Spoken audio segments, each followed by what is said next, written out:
Okay,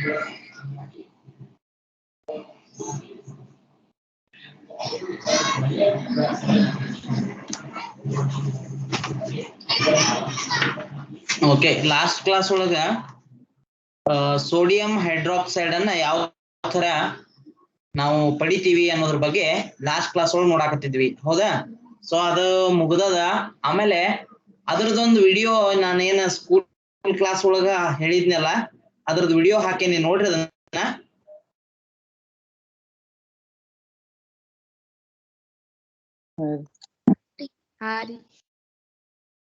ಕೇಳ್ಸಕತ್ತದಲ್ಲ ನನ್ನ voice? Okay, ಅಲ್ಲಿ ಸ್ವಲ್ಪ ಏನ್ ಮಿಸ್ ಆಗ್ಯದ ಅಂದ್ರೆ ಚಲುವೆ ಪುಡಿಯನ್ನ ಯಾವ ತರ ಪ್ರಿಪರೇಷನ್ ಮಾಡ್ಬೇಕು ಅನ್ನೋದು ಮಿಸ್ ಆಗ್ಯದ, ಹೌದಾ? ಸೊ NaOH ಅನ್ನ ಯಾವ ತರ ಪ್ರಿಪರೇಷನ್ ಮಾಡ್ಬೇಕು ಅನ್ನೋದಿತ್ತು. NaOH ಪ್ಲಸ್ ನೀರು ಅದನ್ನ ಒಂದು ಕಂಟೈನರ್ ಒಳಗೆ ಹಾಕಿ ಅದನ್ನ ಏನ್ ಮಾಡ್ತಾರಂತಂದ್ರ ವಿದ್ಯುತ್ ಪ್ರವಾಹವನ್ನ ಹಾಯಿಸ್ತಾರ. ಸೊ ವಿದ್ಯುತ್ ಪ್ರವಾಹವನ್ನ ಹಾಯಿಸಿದಾಗ ಏನಾಗ್ತದ ಅಂತಂದ್ರ ನೋಡ್ರಿ, ಅದರ ಸಮೀಕರಣನು ನಾನು ಹೇಳಿದ್ದೆ, ನಿಮ್ಗೆ ನೆನಪ ಇಟ್ಕೊಂಡಿರ್ಬಹುದು ನೀವು. NaOH ಪ್ಲಸ್ H2O, ಸಾರಿ NaCl, ನೋಡ್ರಿ 2 NaCl ಪ್ಲಸ್ 2 H2O. ಇದನ್ನ ವಿದ್ಯುತ್ ಪ್ರವಾಹ ಹಾಯಿಸಿದಾಗ, ಇದಕ್ಕ ವಿದ್ಯುತ್ ಪ್ರವಾಹವನ್ನ ಹಾಯಿಸಿದಾಗ ಏನಾಗ್ತದ ಅಂತಂದ್ರ 2 NaOH ಉತ್ಪನ್ನ ದೊರೀತದ. ಜೊತೆಗೆ ಏನಪ್ಪಾ ಅಂತಂದ್ರ Cl2 ಅಂತಕ್ಕಂತ ಅನಿಲ ರೂಪದ ಕ್ಲೋರಿನ್ ದೊರೀತದ. ಹಾಗೇನೆ H2 ಅಂತಕ್ಕಂತ ಅನಿಲ ರೂಪದ ಹೈಡ್ರೋಜನ್ ನಮಗ ದೊರೀತದ. ಸೊ ಇದ್ರೊಳಗ 2 NaOH ನಮಗ ಆ ಒಂದು ಸಂಗ್ರಾಹಕದ ಕೆಳಗಡೆ ಸಂಗ್ರಹವಾಗ್ತದ. ಅಂದ್ರ ಸೋಡಿಯಂ ಹೈಡ್ರಾಕ್ಸೈಡ್ ಸಂಗ್ರಾಹಕದ ಕೆಳಗಡೆ ಉಳ್ಕೊಳ್ತದ. ಆಮೇಲೆ ಕ್ಲೋರಿನ್ ಮತ್ತು ಹೈಡ್ರೋಜನ್ ಗಳು ಏನಾಗ್ತಾವ ಅಂತಂದ್ರ ಆ ಒಂದು ಸಂಗ್ರಾಹಕದ ಎರಡು ನಿರ್ಗಮನ ನಾಳಗಳನ್ನ ನಾವು ಕಾಣ್ತಾ ಇದ್ದೀವಿ, ಔಟ್ಲೆಟ್ಸ್ ಅಂತ ಹೇಳ್ತಾರ, ಹೊರಗಡೆ ಹೋಗುವಂತದ್ದನ್ನ ಕಾಣ್ತೀವಿ. ಸೊ ಕ್ಲೋರಿನ್ ಮತ್ತು ಹೈಡ್ರೋಜನ್ ಹೊರ ಹೋಗುವುದನ್ನ ಕಾಣ್ತಾ ಇದ್ದೀವಿ. ಸೊ ಇದ ಕ್ಲೋರಿನ್ ಮತ್ತು ಹೈಡ್ರೋಜನ್ ಅನ್ನ ವಿವಿಧ ಉಪಯೋಗಗಳಿಗೆ ಬಳಸಿಕೊಳ್ಳಲಾಗ್ತದ. ಸೊ ಅದರಲ್ಲಿ ಪ್ರಮುಖವಾಗಿ ನೀರಿನ ಶುದ್ಧೀಕರಣ ಇರಬಹುದು, ಈಜುಕೊಳಗಳನ್ನ ಶುದ್ಧ ಮಾಡ್ಲಿಕ್ಕೆ ಇರಬಹುದು, PVC ಸೋಂಕು ನಾಶಕಗಳು ಅಂತ ಹೇಳ್ತಾರೆ, ಪಾಲಿವಿನೈಲ್ ಕ್ಲೋರೈಡ್ ಸೋಂಕು ನಾಶಕಗಳು. ಅಂದ್ರ ಈ ಕ್ಲೋರಿನ್ ಅನ್ನ ಸೋಂಕು ನಾಶಕವಾಗಿನೂ ನಾವು ಬಳಸಬಹುದು. ಆಮೇಲೆ CFC ಕೀಟನಾಶಕಗಳಾಗಿನೂ ಈ ಕ್ಲೋರಿನ್ ಅನ್ನ ಬಳಸಬಹುದು. ಸೊ ಕ್ಲೋರಿನ್ ನ ಉಪಯೋಗಗಳ ಬಗ್ಗೆ ನಾವು ನೋಡಿದೀವಿ, ಆ ಚಿತ್ರದಲ್ಲಿನೂ ಕೂಡ ಕೊಟ್ಟಿದಾರ. ಹಾಗೇನೆ ಹೈಡ್ರೋಜನ್ ಕೂಡ ಏನು ನಮಗಿಲ್ಲಿ ಅನಿಲ ರೂಪದಲ್ಲಿ ದೊರೀತದ ಈ ಒಂದು ರಾಸಾಯನಿಕ ಕ್ರಿಯೆಯಲ್ಲಿ, ಆ ಹೈಡ್ರೋಜನ್ ಅನ್ನು ಕೂಡ ನಾವು ವಿವಿಧ ಕೆಲಸಗಳಿಗೆ ಉಪಯೋಗಿಸಿಕೊಳ್ತೀವಿ. ಅದರಲ್ಲಿಯೂ ಇಂಧನಗಳ ತಯಾರಿಕೆಯಲ್ಲಿ, ಇಂಧನಗಳು ಅಂತಂದ್ರೆ ಯಾವ ತರಹದ ಇಂಧನ ಅಂತಂದ್ರೆ ಮೀಥೇನ್ ಅಂತಕ್ಕಂಥ ಅನಿಲವನ್ನ ನಾವು ಏನ್ ಅಡುಗೆ ಮಾಡ್ಲಿಕ್ಕೆ ಬಳಸ್ತೀವಿ, ಅದು ಒಂದು ಇಂಧನ. CNG ಅಂತ ಹೇಳ್ತಾರೆ ಅದಕ್ಕ ಇಂಧನ. ಸೊ ಆ ಇಂಧನದ ತಯಾರಿಕೆಯಲ್ಲಿಯೂ ಕೂಡ ನಾವು ಇಲ್ಲಿ ಲಭ್ಯವಾದಂತ ಹೈಡ್ರೋಜನ್ ಅನ್ನ ಬಳಸಿಕೊಳ್ಬಹುದು. ಜೊತೆಗೆ ಏನಂತಂದ್ರ ಕೃತಕ ಬೆಣ್ಣೆಯನ್ನ ತಯಾರಿಸಲಿಕ್ಕೂ ಕೂಡ ಏನ್ ಮಾಡಬಹುದು, ನಾವ ಬಳಸಬಹುದು.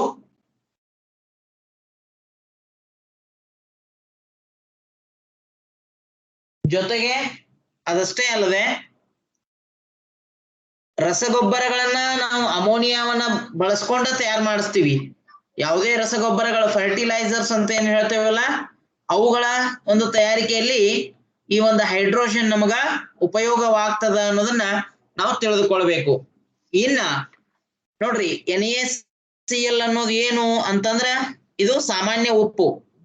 ಇದೇನಿದು ಸಾಮಾನ್ಯ ಉಪ್ಪು ಅಂತ ಹೇಳ್ತೀವಿ, ಹೌದಾ?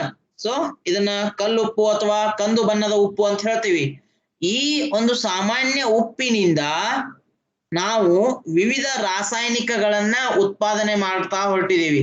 ವಿವಿಧ ರಾಸಾಯನಿಕಗಳ ಅಂತಂದ್ರ ಈ ಸಾಮಾನ್ಯ ಉಪ್ಪಿನಿಂದ ಸೋಡಿಯಂ ಹೈಡ್ರಾಕ್ಸೈಡ್ ಉತ್ಪಾದನೆ ಆಗುವಂತದ್ದನ್ನ ನಾವು ನೋಡ್ತೀವಿ, ಸೋಡಿಯಂ ಹೈಡ್ರಾಕ್ಸೈಡ್, ಹೌದಾ? ಆಮೇಲೆ ಕ್ಲೋರಿನ್ ಅನಿಲ ರೂಪದ ಕ್ಲೋರಿನ್ ಬಿಡುಗಡೆ ಆದದ್ದನ್ನು ಕೂಡ ನಾವು ಕಾಣಬಹುದು. ಹೈಡ್ರೋಜನ್ ಅನಿಲ ರೂಪದ ಹೈಡ್ರೋಜನ್ ಕೂಡ ಇಲ್ಲಿ ಉತ್ಪಾದನೆ ಆಗ್ತದ. ಸೊ ಇನ್ನ ಇದೇ ರೀತಿ ಸಾಮಾನ್ಯ ಉಪ್ಪಿನಿಂದ ಮತ್ತೇನು ನಾವು ಪಡಿಬಹುದು ಅನ್ನೋದನ್ನ ಇನ್ನು ಮುಂದೆ ನಾವು ನೋಡೋಣ ಅಂತ. ಅರ್ಥ ಆಗ್ತದ್ರಿ? ಸೊ ಸಾಮಾನ್ಯ ಉಪ್ಪಿನಿಂದ ನಾವು ಅಡುಗೆ ಸೋಡಾವನ್ನ ಉತ್ಪಾದನೆ ಮಾಡಬಹುದು. ಮತ್ತೆ ನಾವು ಮುಂದೆ ಹೋದಂತೆ ಅರ್ಥ ಆಗ್ತದ್ರಿ? ಈ ಸಾಮಾನ್ಯ ಉಪ್ಪಿನಿಂದ ಅಡುಗೆ ಸೋಡಾವನ್ನು ಕೂಡ ನಾವು ತಯಾರಿಸಬಹುದು. ಅದಕ್ಕಾಗಿನ ಹೇಳ್ತಾರಲ್ಲಿ ಉಪ್ಪಿನಿಂದ ರಾಸಾಯನಿಕಗಳ ಒಂದು ಉತ್ಪಾದನೆ ಅಂತಕ್ಕಂಥದ್ದು. ಸಾಮಾನ್ಯ ಉಪ್ಪಿನಿಂದ ರಾಸಾಯನಿಕಗಳು ಅಂತ ಹೇಳಿ ಒಂದು ಹೆಡ್ಡಿಂಗ್ ಅನ್ನ ಕೊಟ್ಟಿದಾರ ಪುಸ್ತಕದೊಳಗ. ಅಂತಂದ್ರ ನೋಡ್ರಿ, ನಾವು ಇಲ್ಲಿ ಬಳಸಿರೋದು ಸಾಮಾನ್ಯ ಉಪ್ಪು. ಈ ಸಾಮಾನ್ಯ ಉಪ್ಪನ್ನ ಬಳಸಿ ಉತ್ಪಾದನೆ ಮಾಡಿದಂತಹ ರಾಸಾಯನಿಕ ಯಾವುದು ಅಂತಂದ್ರ ಸೋಡಿಯಂ ಹೈಡ್ರಾಕ್ಸೈಡ್ ಅಂತಕ್ಕಂತ ಒಂದು ರಾಸಾಯನಿಕ. ಅದ್ರ ಜೊತೆಗೆ ಉಪ ಉತ್ಪನ್ನಗಳಾದಂತಹ ಕ್ಲೋರಿನ್ ಮತ್ತು ಹೈಡ್ರೋಜನ್ ಕೂಡ ನಮಗಿಲ್ಲಿ ದೊರೀತಾ ಇದಾವ. ಸೊ ಹಾಗಾದ್ರ ಇನ್ನು ಮುಂದುವರೆದಂತೆ ಮತ್ತೇನೆಲ್ಲ ನಾವು ಉತ್ಪಾದನೆ ಮಾಡಬಹುದು ಅಂತ ನಾವು ನೋಡೋದಾದ್ರೆ, ಏನು ಇಲ್ಲಿ ಮೊದಲಿನ ರಾಸಾಯನಿಕ ಕ್ರಿಯೆ ನಮಗ ಕಾಣಿಸಾಕತ್ತದ. ಇದರ ಉತ್ಪನ್ನಗಳಲ್ಲಿ ಕ್ಲೋರಿನ್ ನಮಗ ಲಭ್ಯವಾಗಿದೆ. ಈ ಕ್ಲೋರಿನ್ ಅನ್ನ ಬಳಸ್ಕೊಂಡು ಮತ್ತೊಂದು ರಾಸಾಯನಿಕ ವಸ್ತುವನ್ನ ನಾವು ಉತ್ಪಾದಿಸಬಹುದು. ಅದು ಯಾವುದು ಅಂತಂದ್ರ ಚಲುವೆ ಪುಡಿ ಅಂತ ಹೇಳ್ತಾರ. ನೋಡ್ರಿ, ಚಲುವೆ ಪುಡಿ ಅಂತಕ್ಕಂಥದ್ದು ಏನಪ್ಪಾ ಅಂತಂದ್ರ ಇದು ಕೂಡ ನಾವೇನು ಸಾಮಾನ್ಯ ಉಪ್ಪನ್ನ ಬಳಸ್ಕೊಂಡು ಕ್ಲೋರಿನ್ ಅನ್ನ ಪಡೆದಿದ್ದೇವಲ್ರಿ, ಸೋಡಿಯಂ ಹೈಡ್ರಾಕ್ಸೈಡ್ ಅನ್ನು ಪಡೆದಿದ್ದೀವಿ, ಕ್ಲೋರಿನ್ ಅನ್ನು ಪಡೆದಿದ್ದೀವಿ, ಹೈಡ್ರೋಜನ್ ಅನ್ನು ಪಡೆದಿದ್ದೀವಿ. ಹೌದಾ? ಸೊ ಇದರಲ್ಲಿ ಏನು 3 ಉತ್ಪನ್ನಗಳು ನಮಗೆ ಲಭ್ಯವಾಗಿದಾವ, ಅದರೊಳಗಿನ ಕ್ಲೋರಿನ್ ಅನ್ನ ಬಳಸ್ಕೊಂಡು ನಾವು ಚಲುವೆ ಪುಡಿಯನ್ನ ತಯಾರಿಸಬಹುದು. ನೋಡ್ರಿ, ಹಾಗಾದ್ರ ಚಲುವೆ ಪುಡಿಯನ್ನ ಯಾವ ತರ ನಾವು ತಯಾರು ಮಾಡಬೇಕು, ಯಾವ ರೀತಿಯಾಗಿ ನಾವು ಚಲುವೆ ಪುಡಿಯನ್ನ ತಯಾರಿಸಬೇಕು ಅನ್ನೋದನ್ನ ನಾವು ನೋಡೋಣ. ಯಾಕಂದ್ರ ಚಲುವೆ ಪುಡಿ ಬಹಳ ಕಡೆಗೆ ನಮ್ಗ ಉಪಯೋಗಕ್ಕೆ ಬರ್ತದ. ಸೊ ಹಾಗಾದ್ರ ಚಲುವೆ ಪುಡಿ ಅನ್ನ ಹೇಗ್ ತಯಾರು ಮಾಡ್ಬೇಕು ಮತ್ತು ಅದರ ರಾಸಾಯನಿಕ ಸೂತ್ರ ಏನು ಅನ್ನೋದನ್ನ ನೋಡೋದಾದ್ರೆ, ಚಲುವೆ ಪುಡಿಯ ರಾಸಾಯನಿಕ ಸೂತ್ರ ನೋಡ್ರಿ, ಇದು ಇಂಪಾರ್ಟೆಂಟ್ ಆಗ್ತದ. ರಾಸಾಯನಿಕ ಸೂತ್ರ ಎದರದ್ದು ಅಂತಂದ್ರ ಚಲುವೆ ಪುಡಿಯ ರಾಸಾಯನಿಕ ಸೂತ್ರ ಏನಾಗ್ತದ ಅಂತಂದ್ರ CaOCl2 calcium oxygen chloride, CaOCl2 ಇದು ಚಲುವೆ ಪುಡಿಯ ರಾಸಾಯನಿಕ ಸೂತ್ರ. ಸೊ ಈ ಒಂದು ಚಲುವೆ ಪುಡಿಯನ್ನ ಯಾವ ರೀತಿಯಾಗಿ ನಾವು ತಯಾರಿಸಬೇಕು ಅನ್ನೋದನ್ನ ಈಗ ನೋಡೋಣ. ಕೇಳ್ಸಕತ್ತದ ನನ್ನ ವಾಯ್ಸ್ ಎಲ್ಲರಿಗೂ? ಓಕೆ, ಇದನ್ನ ಮತ್ತೆ ನಾನು ರೆಕಾರ್ಡ್ ಮಾಡಿ ಮತ್ತೆ ಗ್ರೂಪಿಗೆ ಹಾಕ್ತೇನೆ. ನಿಮಗ್ ಲಾಸ್ಟ್ ನಾನು ಕ್ವಶನ್ ಕೇಳ್ತೀನಿ, ಅಥವಾ ಏನಾರ ನಿಮ್ಗೆ ಡೌಟ್ಸ್ ಇದ್ರ ನೀವ ಹೇಳವ್ರಂತ. ಓಕೆ, ಈಗ ನೋಡ್ರಿ, ಚಲುವೆ ಪುಡಿಯನ್ನ ಯಾವ ರೀತಿಯಾಗಿ ನಾವು ತಯಾರಿಸಬೇಕು ಮತ್ತು ಚಲುವೆ ಪುಡಿಯ ರಾಸಾಯನಿಕ ಸೂತ್ರ ಏನು. CaOCl2 ಕ್ಯಾಲ್ಸಿಯಂ ಆಕ್ಸಿಜನ್ ಕ್ಲೋರೈಡ್ ಅಂತ ಹೇಳ್ತಾರ. ಸೊ ಹಾಗಾದ್ರ ಇದನ್ನ ಹೇಗ್ ತಯಾರಿಸಬೇಕು ಅಂತಂದ್ರ, ನಾವು ಮೊದಲಿಗೆ ಏನ್ ಮಾಡ್ಬೇಕು ಅಂತಂದ್ರ ಕ್ಯಾಲ್ಸಿಯಂ ಹೈಡ್ರಾಕ್ಸೈಡ್ ಅನ್ನ ತೆಗೆದುಕೊಳ್ಬೇಕು. ನೋಡ್ರಿ, calcium hydroxide CaOH bracket twice, ಇದನ್ನ ಏನಂತ ಕರೀತಾರ ಅಂತಂದ್ರ ಕ್ಯಾಲ್ಸಿಯಂ ಹೈಡ್ರಾಕ್ಸೈಡ್ ಅಂತ ಕರೀತಾರ. ನೋಡ್ರಿ, ಕ್ಯಾಲ್ಸಿಯಂ ಹೈಡ್ರಾಕ್ಸೈಡ್ ನ ರಾಸಾಯನಿಕ ಸೂತ್ರ ಇದು ನಿಮಗೆ ಕಾಣಕತ್ತದ. ಕ್ಯಾಲ್ಸಿಯಂ ಹೈಡ್ರಾಕ್ಸೈಡ್, ಇದನ್ನ ಕ್ಯಾಲ್ಸಿಯಂ ಹೈಡ್ರಾಕ್ಸೈಡ್ ಅಂತ ಕರಿತೀವಿ ನಾವು. ಹೌದಾ? ಈ ಕ್ಯಾಲ್ಸಿಯಂ ಹೈಡ್ರಾಕ್ಸೈಡ್ ಅನ್ನ ತೆಗೆದುಕೊಳ್ಳಬೇಕು. ಇದಕ್ಕ ಏನು ನಾವು ಸೋಡಿಯಂ ಹೈಡ್ರಾಕ್ಸೈಡ್ ಅನ್ನ ಉತ್ಪಾದನೆ ಮಾಡುವಾಗ ಕ್ಲೋರಿನ್ ಅನ್ನ ಪಡೆದಿದ್ದೀವಲ್ಲ, ಆ ಕ್ಲೋರಿನ್ ಅನ್ನ ಹಾಯಿಸಬೇಕು. ಈ ಕ್ಯಾಲ್ಸಿಯಂ ಹೈಡ್ರಾಕ್ಸೈಡ್ಗೆ ಕ್ಲೋರಿನ್ ಅನ್ನ ಹಾಯಿಸಬೇಕು. ಅಂದ್ರ ಇಲ್ಲಿ Cl2 ಅಂತ ಹೇಳ್ತೀವಿ ನಾವು, Cl2 ಕ್ಲೋರಿನ್ ಅನ್ನ ಹಾಯಿಸಿದಾಗ ಏನಾಗ್ತದ ಅಂತ ನಾವು ನೋಡೋದಾದ್ರ, ನೋಡ್ರಿ, ನಮಗ CaOCl2 ಅಂತಕ್ಕಂತ ಚಲುವೆ ಪುಡಿ ಅನ್ನುವಂತಹ ಒಂದು ರಾಸಾಯನಿಕ ನಮಗ ಲಭ್ಯವಾಗ್ತದ. ಜೊತೆಗೆ ಏನಪ್ಪಾ ಅಂತಂದ್ರ H2O ಅಂದ್ರ ನೀರು ಕೂಡ ಉತ್ಪನ್ನವಾಗಿ ನಮಗ ದೊರೀತದ. ಇಲ್ಲಿ ಕ್ಲೋರಿನ್ ಅನ್ನ ನಾವು ಕಾಣಬಹುದು. ಸೊ ಅನಿಲ ರೂಪದ ಕ್ಲೋರಿನ್ ಅನ್ನ ಕ್ಯಾಲ್ಸಿಯಂ ಹೈಡ್ರಾಕ್ಸೈಡ್ಗೆ ಹಾಯಿಸಬೇಕಾಗ್ತದ. ಸೊ ಹಾಯಿಸಿದಾಗ ನಮಗೇನಪ್ಪಾ ಅಂತಂದ್ರ ಈ ಒಂದು CaOCl2 ಅಥವಾ ಚಲುವೆ ಪುಡಿ ಅಂತ ಹೇಳ್ತೀವಲ್ಲ ಅದು ನಮಗ ಲಭ್ಯವಾಗ್ತದ. ಚಲುವೆ ಪುಡಿ ಪ್ಲಸ್ ಜೊತೆಗೆ ಏನಪ್ಪಾ ಅಂತಂದ್ರ ನೀರು ಕೂಡ ನಮ್ಗಿಲ್ಲಿ ಲಭ್ಯವಾಗ್ತದ. ಸೊ ಹಾಗಾದ್ರ ಈ ನೀರನ್ನ ತೆಗಿಲಿಕ್ಕೆ ನಮಗ ಸರಳ ವಿಧಾನಗಳದಾವು. ಒಣಗಿಸ್ಬೇಕು ಇದನ್ನ ನೋಡ್ರಿ. CaOCl2 ಪ್ಲಸ್ H2O ಅಂದ್ರೆ ಇದು ಜಲೀಯ ದ್ರಾವಣ ಆಗಿರ್ತದ. ಜಲೀಯ ದ್ರಾವಣ ಅಂತಂದ್ರ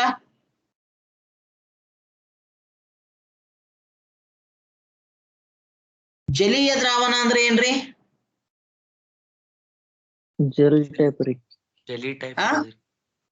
ನೀರ್ರಿ. ಜಲ ಅಂದ್ರೆ ಏನು? ಜಲ ಅಂದ್ರೆ ಏನು? ನೀರು. ನೀರು. ನೀರಿನ ದ್ರಾವಣ. ಜಲೀಯ ದ್ರಾವಣ ಅಂದ್ರೆ ನೀರಿನ ದ್ರಾವಣ. ಹೌದಾ? ನಾವು ನೀರು ಮತ್ತು ಸಕ್ಕರೆ ಹಾಕಿ ತಯಾರು ಮಾಡುವಂತ ಶರ್ಬತ್ ಜಲೀಯ ದ್ರಾವಣ.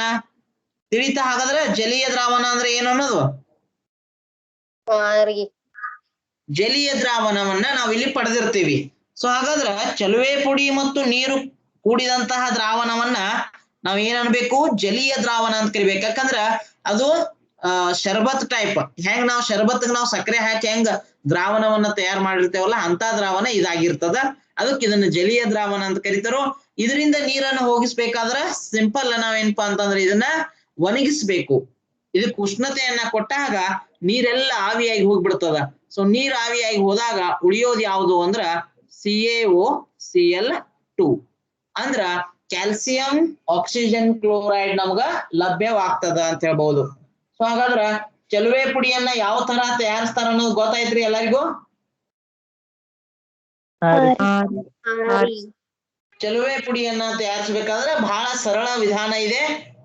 ಕ್ಯಾಲ್ಸಿಯಂ ಹೈಡ್ರಾಕ್ಸೈಡ್ ಅನ್ನ ತೆಗೆದುಕೊಳ್ಬೇಕು ಮತ್ತು ಕ್ಲೋರಿನ್ ಅನಿಲವನ್ನ ಆ ಒಂದು ಕ್ಯಾಲ್ಸಿಯಂ ಹೈಡ್ರಾಕ್ಸೈಡ್ ಗೆ ಹಾಯಿಸಿದ್ರೆ ನಮಗ ಚಲುವೆ ಪುಡಿ, ಅದು ದ್ರವ ರೂಪದ ಚಲುವೆ ಪುಡಿ ಸಿಗ್ತದ. ಅದ್ರೊಳಗ ನೀರು ಬೆರೆತಿರ್ತದ. ಅದನ್ನ ನಾವೇನ್ ಮಾಡ್ಬೇಕು? ನೀರನ್ನ ತೆಗೆದು ಹಾಕಬೇಕು. ನೀರನ್ನ ತೆಗೆದು ಹಾಕಿದ್ರೆ ನಮಗ ಚಲುವೆ ಪುಡಿ ಲಭ್ಯವಾಗ್ತದ. ಹಾಗಾದ್ರ ಈ ರೀತಿಯಾಗಿ ತಯಾರಿಸಿದಂತಹ ಅಥವಾ ಪಡೆದಂತಹ ಚಲುವೆ ಪುಡಿಯ ಉಪಯೋಗಗಳೇನು ಅನ್ನೋದು ಬೇಕಲ್ಲ. 2 ಮಾರ್ಕ್ಸಿಗೆ ಪ್ರಶ್ನೆ ಬರ್ತದ, ನೆನಪಿಟ್ಕೊಡ್ರಿ. ಚಲುವೆ ಪುಡಿ ರಾಸಾಯನಿಕ ಸೂತ್ರ ಮತ್ತು ಅದರ ಉಪಯೋಗಗಳು ಅಂತ ಬರ್ತದ. ಚಲುವೆ ಪುಡಿಯ ರಾಸಾಯನಿಕ ಸೂತ್ರ ನಿಮ್ಮೆಲ್ಲರಿಗೂ ಗೊತ್ತದ, CaOCl2. ಈ ಒಂದು ಚಲುವೆ ಪುಡಿಯ ಉಪಯೋಗಗಳೇನು, ಹಾಗಾದ್ರೆ ಎಲ್ಲಿ ಬಳಸ್ತಾರ ಅನ್ನೋದನ್ನ ನಾವೀಗ ನೋಡೋಣ. ಚಲುವೆ ಪುಡಿಯ ಉಪಯೋಗಗಳು. ಸೊ ಈ ಹೆಸರೇ ಸೂಚಿಸುವಂತೆ ನೋಡ್ರಿ, ನಮ್ಗ ಆ ಹೆಸರಿನೊಳಗನ ಏನೋ ಒಂದ್ ಮೆಸೇಜ್ ಸಿಗಾಕತ್ತದ. ಏನು ಅಂತಂದ್ರ ಚಲುವೆ ಪುಡಿ. ಚಲುವೆ ಅಂತಂದ್ರ ಅಥವಾ ಚಲುವು ಅಂತಂದ್ರ ಏನು ಅಂತಂದ್ರ ಸುಂದರ ಅಥವಾ ಚಂದ ಅಂತ ಹೇಳ್ತೀವಿ, ಹೌದಿಲ್ಲ? ಸೌಂದರ್ಯದ ಬಗ್ಗೆ ಹೇಳುವಂತ ಒಂದು ಪದ ಇದು. ಸೊ ಹಾಗಾದ್ರ ಈ ಚಲುವೆ ಪುಡಿಯನ್ನ ಎಲ್ಲೆಲ್ಲಿ ಬಳಸ್ತೀವಿ ಅಂತಂದ್ರ, ಮೊದಲನೇದ್ದು ಬಟ್ಟೆಗಳ ಕಾರ್ಖಾನೆಗಳಲ್ಲಿ ನೋಡ್ರಿ. ಹತ್ತಿ ಬಟ್ಟೆಗಳ ಒಂದು ಕಾರ್ಖಾನೆಯಲ್ಲಿ ಆ ಒಂದು ಹತ್ತಿಯ ಬಟ್ಟೆಗಳಿಗೆ ಬಿಳುಪನ್ನು ನೀಡಲು, ಬಿಳುಪು ಅಂತಂದ್ರ ಬಿಳಿ ಬಣ್ಣವನ್ನ ನೀಡಲು ನೋಡ್ರಿ. ಬಟ್ಟೆಯ ಕಾರ್ಖಾನೆಗಳಲ್ಲಿ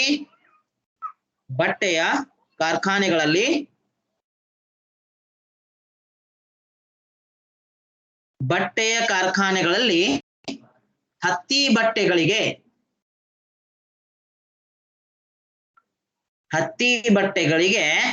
ಬಿಳುಪನ್ನು ನೀಡಲು. ಬಿಳುಪು ಅಂದ್ರೆ ಗೊತ್ತಾಗ್ತದ್ರಿ? ಅಂದ್ರ ವೈಟ್ ಕಲರ್ದಾಗ ನಮ್ಮ ಹತ್ತಿ ಬಟ್ಟೆಗಳೆಲ್ಲ ವೈಟ್ ಕಲರ್ ಆಗ್ಬೇಕು. ಅದಕ್ಕ ಏನ್ ಮಾಡ್ತಾರಂದ್ರ ಈ ಚಲುವೆ ಪುಡಿಯನ್ನ ಬೆರೆಸ್ತಾರ. ಇನ್ನ ಕಾಗದಗಳು ನೋಡ್ರಿ, ಕಾಗದಗಳು ಕೂಡ ಕೆಲವು ಕಾಗದಗಳು ಬಿಳಿಯ ಬಣ್ಣವನ್ನ ಪಡೆಯಬೇಕಾಗ್ತದ. ಅದಕ್ಕ ಕಾಗದದ ತಯಾರಿಕೆಯಲ್ಲಿ ಏನ್ ಮಾಡ್ತಾರ ಅಂತಂದ್ರ ಈ ಚಲುವೆ ಪುಡಿಯನ್ನ ಬಳಸ್ತಾರ ನೋಡ್ರಿ. ಕಾಗದದ ತಯಾರಿಕೆಯಲ್ಲಿ ಇದನ್ನ ಬಳಸಲಾಗ್ತದ ನೋಡ್ರಿ. ಮತ್ತೆ ಏನಪ್ಪಾ ಅಂದ್ರ ಲಾಂಡ್ರಿಯಲ್ಲಿ ತೊಳೆದ ಬಟ್ಟೆಗೆ ಬಿಳುಪು ನೀಡಲು, ಅಂದ್ರ ಲಾಂಡ್ರಿ ಅಂದ್ರೆ ಗೊತ್ತಾಗ್ತದ್ರಿ? ಲಾಂಡ್ರಿಯಲ್ಲಿ ತೊಳೆದ ಬಟ್ಟೆಗಳಿಗೆ ಬಿಳುಪನ್ನು ನೀಡಲು. ನೋಡ್ರಿ, ನಮ್ಮ ಬಟ್ಟೆಗಳು ಏನೋ ಒಂದು ಮಸಿ ಹತ್ತಿರ್ತದ ಅಥವಾ ಏನೋ ಒಂದು ಕಲ್ಮಶವಾದಂತ ಒಂದೇನೋ ಬಣ್ಣ ಅಂಟಿರ್ತದ ಅಂತ ಇಟ್ಕೊಡ್ರಿ. ಸೊ ಅಂತಹ ಒಂದು ಬಣ್ಣವನ್ನ ತೆಗೆದು ಹಾಕ್ಲಿಕ್ಕೆ ಏನ್ ಮಾಡ್ತಾರ? ಈ ಚಲುವೆ ಪುಡಿಯನ್ನ ಬಳಸ್ತಾರ ಅಂತ ಹೇಳ್ಬಹುದು. ತಿಳಿತಾ? ಹಾಗಾದ್ರ ಚಲುವೆ ಪುಡಿಯನ್ನ ಪ್ರಮುಖವಾಗಿ ಎಲ್ಲಿ ಬಳಸ್ತಾರ ಅನ್ನೋದ ಇನ್ನೂ ಸಾಕಷ್ಟು ಉಪಯೋಗಗಳದಾವ, ಅದನ್ನ ನಾನು ಹೇಳ್ತಾ ಹೋಗ್ತೀನಿ. ಆಮೇಲೆ ನೆಕ್ಸ್ಟ್ ಕಾರ್ಖಾನೆಗಳಲ್ಲಿ ನೋಡ್ರಿ, ಕಾರ್ಖಾನೆಗಳಲ್ಲಿ ಚಲುವೆ ಪುಡಿಯನ್ನ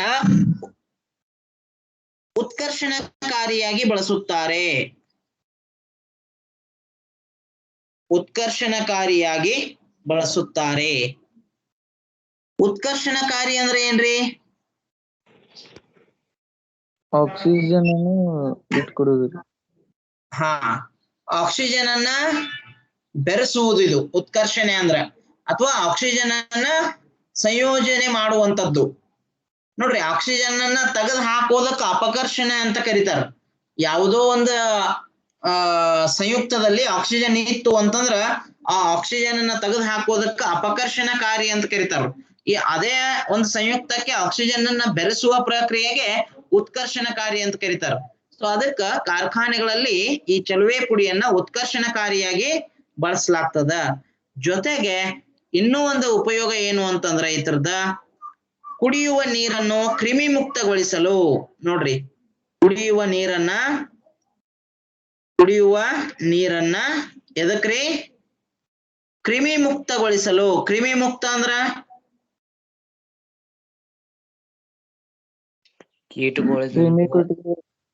ನೋಡ್ರಿ, ನಮಗ ನಾವೇನು ನೀರನ್ನ ಸೇವನೆ ಮಾಡ್ತಾ ಇರ್ತೀವಿ, ಆ ನೀರಲ್ಲಿ ಅನೇಕ ಕ್ರಿಮಿ ಕೀಟಗಳು ಇರ್ತದ. ಹೌದಾ? ಸೂಕ್ಷ್ಮಾಣುಜೀವಿಗಳು, ನಮ್ಮ ಕಣ್ಣಿಗೆ ಕಾಣದೇ ಇರುವಂತಹ ಅನೇಕ ಸೂಕ್ಷ್ಮಾಣುಜೀವಿಗಳನ್ನ ನಾವಲ್ಲಿ ಇದ್ದುದನ್ನ ನಮ್ಗೆ ಗೊತ್ತಿರ್ತದ.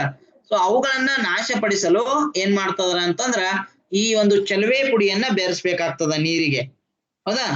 ಸೊ ಆ ನೀರಿಗೆ ನಾವು ಚಲುವೆ ಪುಡಿಯನ್ನ ಬೆರೆಸಿ ಕುಡಿಯೋದ್ರಿಂದ ನಮಗ ಘಾಟ್ ಅನುಭವ ಆಗ್ತದ, ಕುಡಿಲಿಕ್ಕೆ ಆಗಂಗಿಲ್ಲ. ನೀರು ಸ್ವಲ್ಪ ನಮಗ ಘಾಟಿ ಅಂತಾರಲ್ಲ, ಅಂದ್ರೆ ಕುಡಿಲಿಕ್ಕೆ ಯೋಗ್ಯ ಅಲ್ಲ ಅಂತ ಅನಸ್ತದ. ಬಟ್ ಆದ್ರೂ ಕೂಡ ಅದ್ರದ್ದು ಒಂದು ಉಪಯೋಗ ಏನಂತಂದ್ರ ಆ ಒಂದು ನೀರಿನಲ್ಲಿ ಇರ್ತಕ್ಕಂತ ಕ್ರಿಮಿ ನಾಶಕಗಳು ಅಥವಾ ಕ್ರಿಮಿ ಕೀಟಗಳನ್ನ ಅದೇನ್ ಮಾಡಿರ್ತದ? ನಾಶ ಮಾಡಿರ್ತದ ಚಲುವೆ ಪುಡಿ. ತಿಳಿತ್ರಿ ಹಾಗಾದ್ರೆ?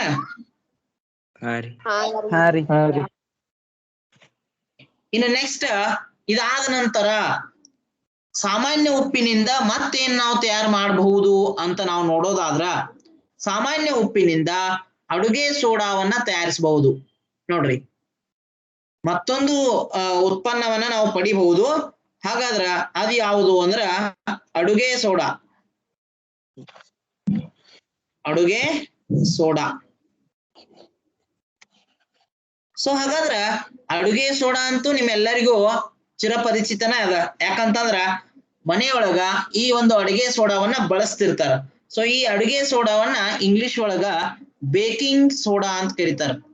ಬೇಕಿಂಗ್ ಅಂದ್ರೆ ಏನು?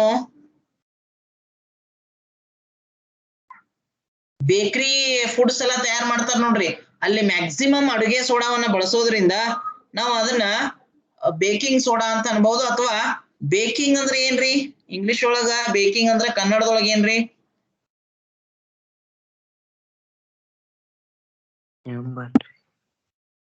ಗೊತ್ತಿಲ್ಲ? ಇಲ್ರಿ.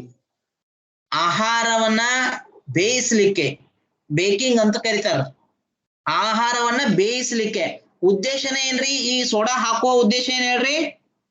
ಅಡುಗೆ ಸೋಡಾ ಹಾಕುವ ಉದ್ದೇಶ ಏನು? ಬೇಕಿಂಗ್ ಅಂದ್ರ ಬೇಯಿಸಲು. ಬೇಕಿಂಗ್ ಇದರ ಅರ್ಥ ಆಹಾರವನ್ನು ಬೇಯಿಸಲು ಅಥವಾ ಆಹಾರವನ್ನು ಬೇಯಿಸುವುದು. ಸ್ಕ್ರೀನ್ ಕಾಣಕತ್ತದಲ್ಲ? ಓಕೆ, ಆಹಾರವನ್ನು ಬೇಯಿಸುವುದು ಅಂತ ಅರ್ಥ ಬೇಕಿಂಗ್ ಸೋಡಾ ಅಂದ್ರ. ಇದರ ಕೆಲಸನ ಏನ್ ಹೇಳ್ರಿ ನೋಡೋಣ. ಈ ಅಡುಗೆ ಸೋಡಾ ಆಹಾರದೊಳಗೆ ಹಾಕ್ರಿ ಇದು ಏನ್ ಮಾಡ್ತತಿ? ಆಹಾರವನ್ನ ಬೇಯಿಸ್ತೀವಿ ಬೇಗನೆ ಬೇಯಿಸುವಂತೆ ಮಾಡ್ತದ. ನಾವು ಅಡುಗೆ ಸೋಡಾವನ್ನ ಹಾಕದೇನ ಹಂಗ ಅಡುಗೆ ಮಾಡ್ತಾ ಇದ್ರೆ ಸ್ವಲ್ಪ ಟೈಮ್ ಜಾಸ್ತಿ ತಗೊಳ್ಬಹುದು ಅಡುಗೆ ತಯಾರಾಗ್ಲಿಕ್ಕೆ. ಅದೇ ಒಂದು ಅಡುಗೆಯಲ್ಲಿ ನಾವು ಅಡುಗೆ ಸೋಡಾ ಹಾಕಿ ನಾವು ತಯಾರು ಮಾಡ್ತಾ ಇದ್ರೆ ಆಹಾರವನ್ನ ಸ್ವಲ್ಪ ಬೇಗನೆ ಆಗ್ತದ. ಹೌದಾ? ಒಂದು ಅರ್ಧ ಗಂಟೆ ತೆಗೆದುಕೊಳ್ಳುವಂತ ಸಮಯ ಒಂದು 20 ನಿಮಿಷದೊಳಗನ ಆಹಾರ ರೆಡಿ ಆಗುವಂತದ್ದು. ಜೊತೆಗೆ ಏನಪ್ಪಾ ಅಂದ್ರ ಆಹಾರಕ್ಕೆ ಮೃದುತ್ವವನ್ನ ಕೊಡುವಂತ ಗುಣನೂ ಕೂಡ ಈ ಅಡುಗೆ ಸೋಡಾಗೆ ಇರ್ತದ. ತಿಳಿಯಾಕತ್ತದ್ರೆ ಹೇಳಿದ್ದ? ಓಕೆ, ಹಾಗಾದ್ರೆ ಅಲ್ಲಿ ಹೇಳ್ತಾರ ನೋಡ್ರಿ, ಈ ಅಡುಗೆ ಸೋಡಾವನ್ನ ಮನೆಯಲ್ಲಿ ರುಚಿಯಾದ ಗರಿಗರಿಯಾದ ಪಕೋಡಾ ಇತ್ಯಾದಿಗಳ ತಯಾರಿಕೆಯಲ್ಲಿ ಉಪಯೋಗಿಸುತ್ತಾರೆ. ನೋಡ್ರಿ ಯಾಕೆ ಇದನ್ನ ಬಳಸ್ತಾರ ಅಂತಂದ್ರ, ಗರಿಗರಿ ಅಂತಂದ್ರ ನಿಮ್ಗ ಆರಾಮದಾಯಕವಾಗಿ, ಈಗ ಇಡ್ಲಿ ಅದು ತಿನ್ಬೇಕಾದ್ರ ಸಾಫ್ಟ್ ಆಗ್ಬೇಕವು, ಮೃದು ಆಗ್ಬೇಕಿಲ್ರಿ ಇಡ್ಲಿ, ಅದು ಗಟ್ಟಿ ಆದ್ರ ಅದನ್ನ ತಿನ್ಲಿಕ್ಕೆ ಆಗಂಗಿಲ್ಲ. ಸೊ ಅದಕ್ಕ ಆ ಇಡ್ಲಿ ಎಲ್ಲ ಸಾಫ್ಟ್ ಆಗ್ಬೇಕಾದ್ರ ಅಡುಗೆ ಸೋಡಾವನ್ನ ಬಳಸ್ತಾರ. ಜೊತೆಗೆ ಏನಂತಂದ್ರ ಅಡುಗೆ ಸೋಡಾವನ್ನ ಬಳಸುವಂತ ಇನ್ನೊಂದು ಉದ್ದೇಶ ಏನಂತಂದ್ರ ಆಹಾರವನ್ನ ಬೇಗನೆ ಬೇಯುವಂತೆ ಮಾಡಲು. ಅಂದ್ರ ನಾನು ಈಗಾಗ್ಲೇ ಹೇಳಿನ ಅದನ್ನ ನಿಮ್ಗ, ನೀವು ಅಡುಗೆ ಸೋಡಾ ಹಾಕಿ ಬೇಯಿಸ್ಲಿಕ್ಕೆ ಪ್ರಾರಂಭಿಸಿದ್ರಂದ್ರ ಬೇಗನೆ ಬೇಯ್ತದ ಆಹಾರ. ಅದಕ್ಕೆ ಒಟ್ಟಾರೆಯಾಗಿ ಅಡುಗೆ ಸೋಡಾ ಒಂದು ಒಳ್ಳೆಯ ಒಂದು ಪದಾರ್ಥ ಅಂತ ಹೇಳ್ಬಹುದು ನಾವು ಅಡುಗೆಯನ್ನ ಬೇಯಿಸ್ಲಿಕ್ಕೆ. ಹೌದಾ? ಸೊ ಹಾಗಾದ್ರ ಇದನ್ನ ಹೇಗೆ ತಯಾರು ಮಾಡಬೇಕು ಅಂತಂದ್ರ ಇದಕ್ ಮತ್ತೆ ನಮಗ ಕಚ್ಚಾ ವಸ್ತು ಸಾಮಾನ್ಯ ಉಪ್ಪು ಬೇಕಾಗ್ತದ. ಏನ್ ಬೇಕಾಗ್ತದ್ರಿ?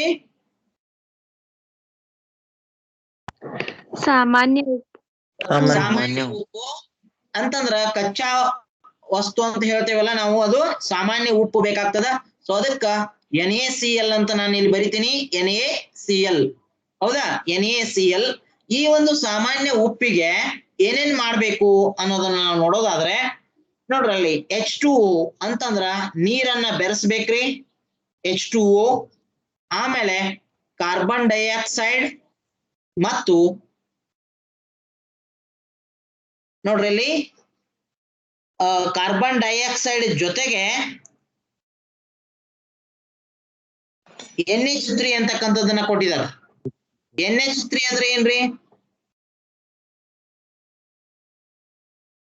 NH3 nitrate.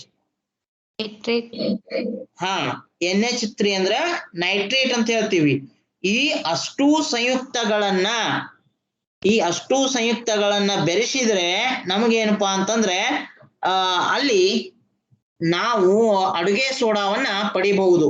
ಇನ್ನೊಂದು ಇಂಪಾರ್ಟೆಂಟ್ ವಿಷಯವನ್ನ ಹೇಳ್ಬೇಕು ನಾನ, ಅಡುಗೆ ಸೋಡಾದ ರಾಸಾಯನಿಕ ಸೂತ್ರ ರೀ.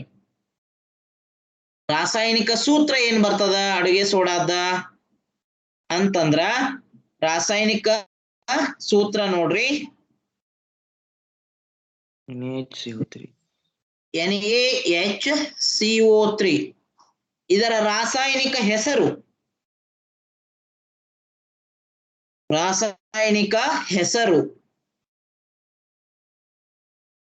ಸೋಡಿಯಂ ಹೈಡ್ರೋಜನ್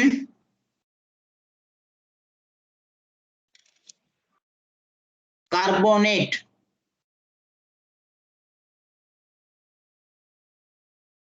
ಸೊ ರಾಸಾಯನಿಕ ಹೆಸರು ನೋಡ್ರಿ ಇತರದ್ದು, ಸೋಡಿಯಂ ಹೈಡ್ರೋಜನ್ ಕಾರ್ಬೋನೇಟ್. ಇದು ಅಡುಗೆ ಸೋಡಾದ ರಾಸಾಯನಿಕ ಹೆಸರು. ಅಡುಗೆ ಸೋಡಾದ ರಾಸಾಯನಿಕ ಸೂತ್ರ NaHCO3. ಸೊ ಇದನ್ನ ಪಡಿಬೇಕಾದ್ರ ನಾವು ಏನೇನ್ ಮಾಡ್ಬೇಕು ಅಂತಂದ್ರ NaCl ತೆಗೆದುಕೊಳ್ಬೇಕು. NaCl ಅಂತಂದ್ರೆ ಏನ್ರಿ? ಉಪ್ಪು, ಸೋಡಿಯಂ ಕ್ಲೋರೈಡ್ ಅಥವಾ ಸಾಮಾನ್ಯ ಉಪ್ಪನ್ನ ತೆಗೆದುಕೊಳ್ಬೇಕು. ಇದಕ್ಕೆ ನೀರನ್ನ ಬೆರೆಸ್ಬೇಕು. ಜೊತೆಗೆ ಕಾರ್ಬನ್ ಡೈಆಕ್ಸೈಡ್ ಮತ್ತು ನೈಟ್ರಿಕ್ ಅನ್ನ ನಾವಲ್ಲಿ ಹಾಕ್ತೀವಿ. ಹೌದಾ? ಸೊ ಈ ಇಷ್ಟು ಒಂದು ಮಿಶ್ರಣವನ್ನ ನಾವು ಬೆರೆಸಿದಾಗ ನಮಗೇನಪ್ಪಾ ಅಂತಂದ್ರ 2 ಉತ್ಪನ್ನಗಳು ನಮಗ ದೊರಿತಾವಲ್ಲಿ. ಏನೇನು ದೊರಿತಾವ ನೋಡ್ರಿ, NH4Cl ಅಂದ್ರ ಅಮೋನಿಯಂ ಕ್ಲೋರೈಡ್ ಅಂತ ಹೇಳ್ತಾರೆ ಇದನ್ನ.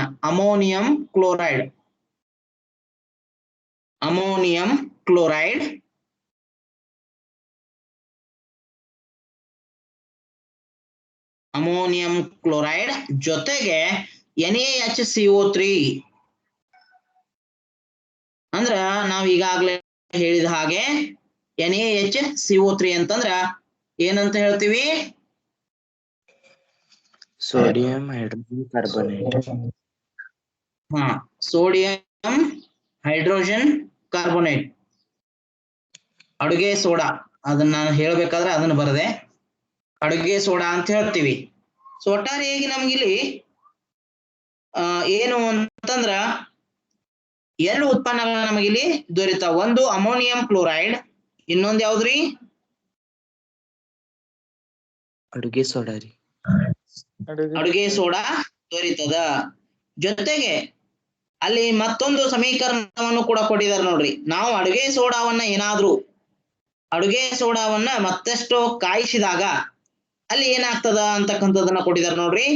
ಸೋಡಿಯಂ ಕಾರ್ಬೋನೇಟ್ ಉಂಟಾಗೋದು, ಜೊತೆಗೆ ನೀರು ಮತ್ತು ಕಾರ್ಬನ್ ಡೈಆಕ್ಸೈಡ್ ಬಿಡುಗಡೆ ಆಗೋದನ್ನು ಕೂಡ ನಾವು ಕಾಣಬಹುದು. ಇದೇ ಅಡುಗೆ ಸೋಡಾವನ್ನ ಕಾಯಿಸಿದಾಗ ನಮ್ಗೆ ಏನೇನು ದೊರೀತಾವ ಅಂತಂದ್ರ Na2CO3 ಅಂದ್ರ ಸೋಡಿಯಂ ಕಾರ್ಬೋನೇಟ್, Na2CO3 ಮತ್ತೇನು ದೊರೀತದ ಅಂತಂದ್ರ H2O ಮತ್ತು CO2 ಕಾರ್ಬನ್ ಡೈಆಕ್ಸೈಡ್. ಅಂತಂದ್ರ ಇಲ್ಲೇನು ನೀವು ಉತ್ಪನ್ನಗಳನ್ನ ಕಾಣ್ತಿರಲ್ಲ, H2O ಮತ್ತು CO2, ಈ ಎರಡು ಇಲ್ಲಿ ಕಾಣ್ತಾವ ನಮಗೆ, H2O ಮತ್ತು CO2. ಆಮೇಲೆ NaCO3 ಇದ್ದದ ಇಲ್ಲಿ NaCO3 ಉಳ್ಕೊಂಡಿರ್ತದ. ಒಂದ್ ವೇಳೆ ನಾವು ಇದಕ್ಕೆ ಉಷ್ಣತೆಯನ್ನ ಕೊಟ್ರೆ, ಯಾವ್ದಕ್ಕಂತಂದ್ರೆ NaHCO3ಗೆ ಎರಡು ಅಣುಗಳನ್ನ ತೆಗೆದುಕೊಳ್ಬೇಕಾಗ್ತದೆ. ಅಲ್ಲಿ 2NaHCO3ಗೆ ಉಷ್ಣತೆಯನ್ನ ಕೊಟ್ರೆ 2NaHCO3 ಅಂದ್ರ ಅಡುಗೆ ಸೋಡಾದ ಎರಡು ಅಣುಗಳಿಗೆ ನಾವು ಉಷ್ಣತೆಯನ್ನ ಕೊಟ್ಟಾಗ ಸೋಡಿಯಂ ಕಾರ್ಬೋನೇಟ್, ನೀರು ಮತ್ತು ಕಾರ್ಬನ್ ಡೈಆಕ್ಸೈಡ್ ನಮಗ ಲಭ್ಯವಾಗ್ತವ. ಸೊ ಅದನ್ನೇನು ನೀವು ನೆನಪಿಟ್ಕೊಳ್ಳೋ ಅವಶ್ಯಕತೆ ಇರೋದಿಲ್ಲ. ನಿಮಗ ಮೂಲವಾಗಿ ಕೇಳೋದು ಏನಂತಂದ್ರ ಅಡುಗೆ ಸೋಡಾದ ರಾಸಾಯನಿಕ ಸೂತ್ರ ಆಗಿರಬಹುದು, ಅಡುಗೆ ಸೋಡಾದ ರಾಸಾಯನಿಕ ಹೆಸರಾಗಿರ್ಬಹುದು, ಅಥವಾ ಅದನ್ನ ಉತ್ಪಾದನೆ ಮಾಡೋದಾಗಿರ್ಬಹುದು, ಅಥವಾ ಅದರ ಉಪಯೋಗಗಳ ಬಗ್ಗೆ ಕೇಳ್ತಾರ. ನೋಡ್ರಿ, ಅಡುಗೆ ಸೋಡಾವನ್ನ ಎದಕ್ ಬಳಸ್ತಾರ ಅನ್ನೋದು ಬಹಳ ಮುಖ್ಯ ಆಗ್ತದ. ಹಾಗಾಗಿ ನಾವು ನೆಕ್ಸ್ಟ್ ಏನಪ್ಪಾ ಅಂತಂದ್ರ ಅಡುಗೆ ಸೋಡಾದ ಉಪಯೋಗಗಳ ಬಗ್ಗೆ ಈಗ ತಿಳಿದುಕೊಳ್ಳೋಣ. ಅಡುಗೆ ಸೋಡಾವನ್ನ ಎಲ್ಲೆಲ್ಲಿ ಬಳಸ್ತಾರ ಅಂತಂದ್ರೆ ಈಗಾಗ್ಲೇ ನೀವು ಕ್ವಿಕ್ ಆಗಿ ಹೇಳ್ಬಹುದು. ಆಹಾರವನ್ನು ಬೇಗನೆ ಬೇಯುವಂತೆ ಮಾಡಲು ಬಳಸುತ್ತಾರೆ, ಒಂದನೇದ್ದು. ಎರಡನೇದು, ಈ ಅಡುಗೆ ಸೋಡಾವನ್ನ ಆಹಾರವು ಮೃದುವಾಗಿಸುತ್ತದೆ ಅಂತಂದ್ರ ಅರ್ಥ, ಆಹಾರವನ್ನು ಮೃದುವಾಗಿಸಲು ಕೂಡ ನಾವು ಏನನ್ನ ಬಳಸಬಹುದು? ಅಡುಗೆ ಸೋಡಾವನ್ನ ಬಳಸಬಹುದು. ಅದಕ್ಕ ಅಡುಗೆ ಸೋಡಾದ ಉಪಯೋಗಗಳ ಬಗ್ಗೆ ಈಗ ನಾವು ಚರ್ಚೆ ಮಾಡೋಣ ಅಂತ. ಅಡುಗೆ ಸೋಡಾದ ಉಪಯೋಗಗಳು, ಇದನ್ನ ನಾವು ಅಡುಗೆ ಸೋಡಾವನ್ನ ಏನಂತ ಕರಿತೀವ್ರಿ ರಾಸಾಯನಿಕವಾಗಿ? NaHCO3 sodium hydrogen carbonate. ಹೌದಾ? ಸೋಡಿಯಂ ಹೈಡ್ರೋಜನ್ ಕಾರ್ಬೋನೇಟ್ ಅರ್ಥ ಆಗ್ತದ್ರಿ? ಸೊ ಹಾಗಾದ್ರೆ ನಾನು ಇದರ ಉಪಯೋಗಗಳನ್ನ ಹೇಳ್ತೀನಿ ನೋಡ್ರಿ. ಮೊದಲನೇ ಉಪಯೋಗ, ಅಡುಗೆ ಸೋಡಾದ ಮೊದಲನೇ ಉಪಯೋಗ ಏನಂತಂದ್ರ ಆಹಾರವನ್ನು ಮೃದುವಾಗಿಸಲು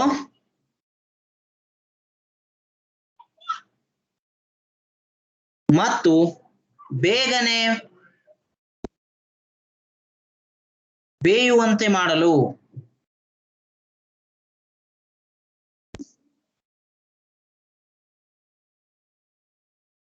ಏನ್ ಮಾಡ್ಬೋದು? ನಾವ ಅಡುಗೆ ಸೋಡಾವನ್ನ ಬಳಸಬಹುದು. ಇದು ಒಂದನೇ ಉಪಯೋಗ ನೋಡ್ರಿ. ಅದಕ್ಕ ಬ್ರೆಡ್ ಇರಬಹುದು, ಕೇಕ್ ಇರಬಹುದು, ಇವುಗಳ ತಯಾರಿಕೆಯಲ್ಲಿ ಬಳಸುತ್ತಾರೆ ಇದನ್ನ. ನೋಡ್ರಿ, ಬೇಕರಿಗೆ ನೀವು ಹೋದ್ರಿ ಅಂತಂದ್ರೆ ಅವ್ರು ಕೇಳ್ರೆ ಹೇಳ್ತಾರ, ಅಡುಗೆ ಸೋಡಾ ಹಾಕ್ತಿರೋ ಇಲ್ಲ ಅಂತ ಕೇಳ್ರಿ ನೀವ. ಡೆಫಿನೆಟ್ಲಿ ಏನಪ್ಪಾ ಅಂತಂದ್ರೆ ಹೇಳ್ತಾರ, ನಾವು ಕಂಪಲ್ಸರಿ ಏನ್ ಮಾಡ್ತೀವಿ? ಅಡುಗೆ ಸೋಡಾವನ್ನ ಹಾಕಿನ ಈ ಸಿಹಿ ದಿನಸುಗಳನ್ನ ತಯಾರು ಮಾಡ್ತೀವಿ ಅಂತ ಹೇಳಿ ಹೇಳ್ತಾರ ಅವ್ರು. ಅದಕ್ಕಾಗಿ ಅಡುಗೆ ಸೋಡಾದ ಮೊದಲನೇ ಉಪಯೋಗವನ್ನ ನಾನಿಲ್ಲಿ ಬರ್ದಿದ್ದೀನಿ. ಇನ್ನ ಎರಡನೇದ್ ನೋಡ್ರಿ, ಈ ಅಡುಗೆ ಸೋಡಾವನ್ನ ಆಮ್ಲ ಶಾಮಕವಾಗಿ ಬಳಸುತ್ತಾರೆ. ಆಮ್ಲ ಶಾಮಕ ಅಂದ್ರೆ ಏನ್ರಿ? ಸರಿ ವಾಯ್ಸ್ ವಾಯ್ಸ್ ಕೇಳಿಸ್ತಾ ಇಲ್ಲ?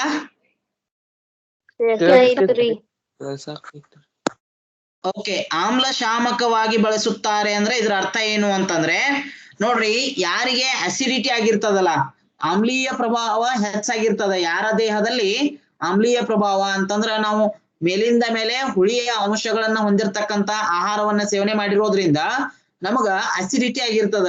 ಸೊ ಆ ಅಸಿಡಿಟಿಯನ್ನ ನಿವಾರಣೆ ಮಾಡಲು ಅಡುಗೆ ಸೋಡಾವನ್ನ ಬಳಸಬಹುದು ನಾವು. ಯಾಕಂದ್ರ ಅಡುಗೆ ಸೋಡಾ ಒಂದು ಏನಪ್ಪಾ ಅಂದ್ರ ಪ್ರತ್ಯಾಮ್ಲ. ಈ ಅಡುಗೆ ಸೋಡಾ ಏನ್ರಿ? ಪ್ರತ್ಯಾಮ್ಲ. ಈ ಅಡುಗೆ ಸೋಡಾ ಏನ್ ಮಾಡ್ತದಂದ್ರ ಆಮ್ಲದ ಪ್ರಭಾವವನ್ನ ತಟಸ್ಥಗೊಳಿಸ್ತದ, ಶಮನಗೊಳಿಸ್ತದ. ಅದಕ್ಕಾಗಿ ನಾವು ಅಡುಗೆ ಸೋಡಾವನ್ನ ಬಳಸಬೇಕು. ಅದಕ್ಕಾಗಿ ಎಲ್ಲ ಹೇಳಿದಾರೆ ನೋಡ್ರಿ, ಅಡುಗೆ ಸೋಡಾವನ್ನ ಆಮ್ಲ ಶಾಮಕವಾಗಿನೂ ಬಳಸಬಹುದು. ಇದು ಕ್ಷಾರೀಯವಾಗಿದ್ದು, ಕ್ಷಾರೀಯ ಅಂತಂದ್ರ ನೀರಿನಲ್ಲಿ ಕರಗುವಂತದ್ದು. ಯಾವ ಪ್ರತ್ಯಾಮ್ಲಗಳು ನೀರಿನಲ್ಲಿ ಕರಗುತ್ತಾವ ಅವುಗಳನ್ನ ಕ್ಷಾರಗಳು ಅಂತ ಕರೀತಾರ. ಅದು ಅಲ್ಕಲೀಸ್ ಅಂತ ಕರೀತಾರೆ. ಅದ್ರ ಬಗ್ಗೆ ನಾನು ಹೇಳಿದೀನಿ, ನೆನ್ಪು ಮಾಡ್ಕೊಳ್ರಿ. ಯಾವ ಪ್ರತ್ಯಾಮ್ಲಗಳು ನೀರಿನಲ್ಲಿ ಕರಗುತ್ತವೆಯೋ ಅವುಗಳನ್ನ ಕ್ಷಾರಗಳು ಅಂತ ಕರೀತಾರೋ.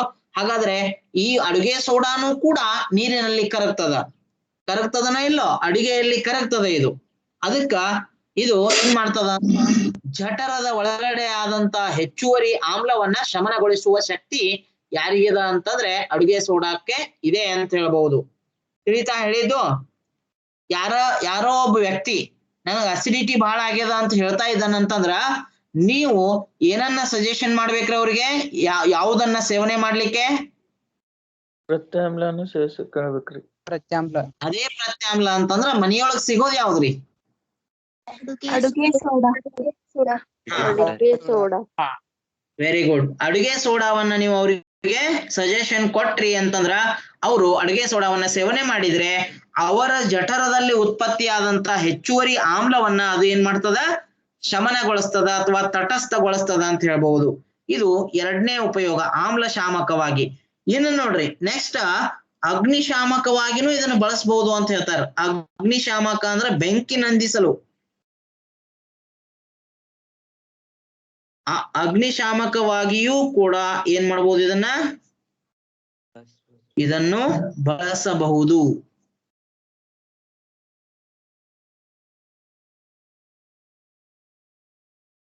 ಅಗ್ನಿಶಾಮಕವಾಗಿ ಅಂತಂದ್ರ ಇಲ್ಲಿ ಬೆಂಕಿಯನ್ನ ಆರಿಸಲಿಕ್ಕೂ ಕೂಡ ಸೋಡಾ ಆಸಿಡ್ ಅಂತ ಹೇಳ್ತಾರ.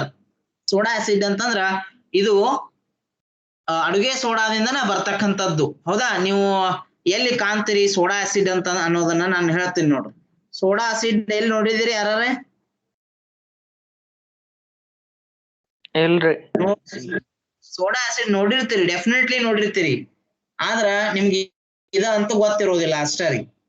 ನೋಡ್ರಿ, ಒಂದು ಕೋಕಾ ಕೋಲಾ ಅಥವಾ ಪೆಪ್ಸಿ ಇದು ಬಾಟಲ್ ತಗೊಂಡ ಅದನ್ನ ಶೇಕ್ ಮಾಡ್ರಿ.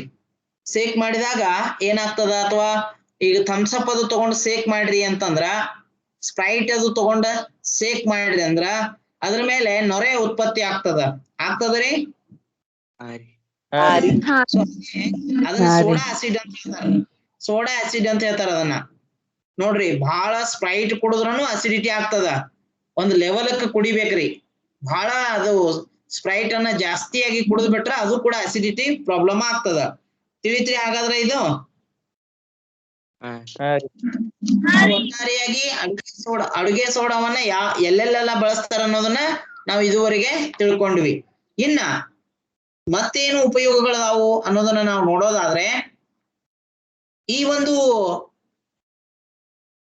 ಅಡುಗೆ ಸೋಡಾದಿಂದ ಪಡೆದಂತಹ ಸೋಡಿಯಂ ಕಾರ್ಬೋನೇಟ್ ಏನು ನಾವು ಈ ಹಿಂದೆ ನೋಡಿದೇವಲ್ಲ, NaCO3 ಸೋಡಿಯಂ ಕಾರ್ಬೋನೇಟ್ ಏನ್ ಸಿಗ್ತತ್ತಲ್ರಿ, ಇದರಿಂದ ನಾವ್ ಏನ್ ಮಾಡ್ಬೋದು ಅಂದ್ರೆ ವಾಷಿಂಗ್ ಸೋಡಾ ತಯಾರು ಮಾಡಬಹುದು. ಅಡುಗೆ ಸೋಡಾವನ್ನ ನಾವು ಏನ್ ಮಾಡ್ತಿದ್ವಿ? ಉಷ್ಣತೆಯನ್ನ ಕೊಟ್ಟಾಗ ನಮಗ ಸೋಡಿಯಂ ಕಾರ್ಬೋನೇಟ್ ದೊರೀತಿತ್ತು. ಅದರ ಸಮೀಕರಣವನ್ನ ಬರಿತೀನಿ ನಾನು ಬೇಕಾದ್ರೆ ಇಲ್ಲಿ. ನೋಡ್ರಿ, ನಾವ್ ಏನ್ ಮಾಡ್ತಿದ್ವಿ ಅಂತಂದ್ರ 2NaHCO3ಗೆ ಉಷ್ಣವನ್ನ ಕೊಟ್ರೆ ಏನಾಗ್ತದ ಅಂತಂದ್ರ Na2CO3 ನಮಗ ಲಭ್ಯವಾಗ್ತದ. ಇದ್ರ ಜೊತೆಗೆ H2O ಪ್ಲಸ್ CO2 ದೊರೆತಿರ್ತಾವ. ಕರೆಕ್ಟ್ ರೀ? ಸೊ ಇನ್ನು ಮುಂದೆ ನೋಡ್ರಿ, ಇಲ್ಲೇನು ನಮ್ಗೆ Na2CO3 ಸಿಕ್ಕದ ನೋಡ್ರಿ. ಇದನ್ನ ಬಳಸ್ಕೊಂಡು ನಾವ್ ಏನ್ ಮಾಡ್ಬಹುದು ಅಂದ್ರ ವಾಷಿಂಗ್ ಸೋಡಾ ತಯಾರು ಮಾಡಬಹುದು. Washing soda. ವಾಷಿಂಗ್ ಸೋಡಾ ಅಂತಂದ್ರೆ ಏನು? ಬಟ್ಟೆ ಪೌಡರ್ ವಾಷಿಂಗ್ ಅಂತಂದ್ರ ಬಟ್ಟೆ ಸ್ವಚ್ಛ ಮಾಡ್ಲಿಕ್ಕೆ, ಬಟ್ಟೆಯನ್ನ ತೊಳಿಲಿಕ್ಕೆ ಬಳಸುವಂತ ಸೋಡಾ. ಆ ಬಟ್ಟೆಯನ್ನ ತೊಳಿಲಿಕ್ಕೆ ಬಳಸುವಂತ ಸೋಡಾ, ವಾಷಿಂಗ್ ಸೋಡಾವನ್ನ ಹೆಂಗ್ ತಯಾರು ಮಾಡೋದು ಅಂತಂದ್ರ ಬಹಳ ಸಿಂಪಲ್ ರೀ. ನಮ್ಗೇನ ಸೋಡಿಯಂ ಕಾರ್ಬೋನೇಟ್ ದೊರೆತಿರ್ತದ. ಅಡುಗೆ ಸೋಡಾವನ್ನ ಬಹಳಷ್ಟು ಕಾಯಿಸಿದಾಗ ನಮಗ್ ಸೋಡಿಯಂ ಕಾರ್ಬೋನೇಟ್ ಏನು ದೊರೆತಿರ್ತದಲ್ಲ, ಆ ಸೋಡಿಯಂ ಕಾರ್ಬೋನೇಟ್ ಅನ್ನ ತೆಗೆದುಕೊಳ್ಬೇಕು. Na2CO3 ಸೋಡಿಯಂ ಕಾರ್ಬೋನೇಟ್ ಅನ್ನ ತೆಗೆದುಕೊಂಡು ಇದಕ್ಕೆ ಸ್ವಲ್ಪ ನೀರನ್ನ ಬೆರೆಸ್ಬೇಕ್ರಿ. 10H2O ಅಣುಗಳನ್ನ, ಅಂದ್ರ 10 ನೀರಿನ ಅಣುಗಳನ್ನ ಇಲ್ಲಿ ರಾಸಾಯನಿಕ ಸಮೀಕರಣಗಳನ್ನ ಸರಿದೂಗಿಸಲಿಕ್ಕೆ 10H2O ಅಂತ ಅಂದಾರ ಅವ್ರು. ನೀವು ಅದಕ್ಕಿಂತ ಹೆಚ್ಚು ಹಾಕ್ತಾ ಹೋದ್ರೆ ಅಂತಂದ್ರೆ ಈ ಕಡೆ ಸೋಡಿಯಂ ಕಾರ್ಬೋನೇಟ್ ಅನ್ನ ಹೆಚ್ಚು ಮಾಡ್ತಾ ಹೋಗ್ಬೇಕಾಗ್ತದ. ಹೌದಾ? ಇದನ್ನ ಹೆಚ್ಚು ಮಾಡ್ಕೊಂಡ ಇದನ್ನ ಹೆಚ್ಚು ಮಾಡ್ಕೋಬಹುದು. ನೀವು ಸೋಡಿಯಂ ಕಾರ್ಬೋನೇಟ್ ಅನ್ನು ಹೆಚ್ಚು ಮಾಡ್ಕೊಂಡು ನೀರಿನ ಪ್ರಮಾಣವನ್ನು ಹೆಚ್ಚು ಮಾಡ್ಕೋಬಹುದು. ಅವಾಗ ದೊರೆಯುವುದೇ ನಿಮಗ ವಾಷಿಂಗ್ ಸೋಡಾ. ನೋಡ್ರಿ, ವಾಷಿಂಗ್ ಸೋಡಾದ ಒಂದು ರಾಸಾಯನಿಕ ಸೂತ್ರ ಇಲ್ಲಿ ಅದ ನೋಡ್ರಿ. Na2CO3 ಜೊತೆಗೆ ಇದ್ರ ಜೊತೆಗೆ ಏನಪ್ಪಾ ಅಂದ್ರ 10H2O. ಇದು ವಾಷಿಂಗ್ ಸೋಡಾದ ರಾಸಾಯನಿಕ ಸೂತ್ರ. ತಿಳಿತ್ರಿ? ವಾಷಿಂಗ್ ಸೋಡಾದ ರಾಸಾಯನಿಕ ಸೂತ್ರ ಏನು? ಅದು ನೋಡಾಕತ್ರ ಬಹಳ ದೊಡ್ಡದ ಅನಿಸ್ತದ, ಏನೂ ಇಲ್ಲ ಅದ್ರಾಗ. Na2CO3 ಸೋಡಿಯಂ ಕಾರ್ಬೋನೇಟ್ ನೆನ್ಪಿಟ್ಕೋತೀರಿ, ಅದಕ್ಕೆ 10H2O ಮಾಡ್ರ ವಾಷಿಂಗ್ ಸೋಡಾ ಸಿಗ್ತದ. ವಾಷಿಂಗ್ ಸೋಡಾದ ರಾಸಾಯನಿಕ ಸೂತ್ರ Na2CO3 10H2O. ಸೊ ಹಾಗಾದ್ರೆ ಈ ಒಂದು ಅಡುಗೆ ಸೋಡಾದಿಂದ ನಾವೇನು ಸೋಡಿಯಂ ಕಾರ್ಬೋನೇಟ್ ಅನ್ನ ಪಡಿತೇವಲ್ರಿ, ಅದಕ್ಕ ನೀರ್ ಬೆರೆಸಿರ ಮುಗಿದು ಹೋಯ್ತು. ನೋಡ್ರಿ, ಇಲ್ಲಿ ಅದ ಅಡುಗೆ ಸೋಡಾ. ಅಡುಗೆ ಸೋಡಾ ರೀ ಇದು ಅಡುಗೆ ಸೋಡಾ. ಇದನ್ನ ಕಾಯಿಸಿದಾಗ ನಮಗೇನ್ ಸಿಗ್ತದ್ರಿ? ಇದು ಸೋಡಿಯಂ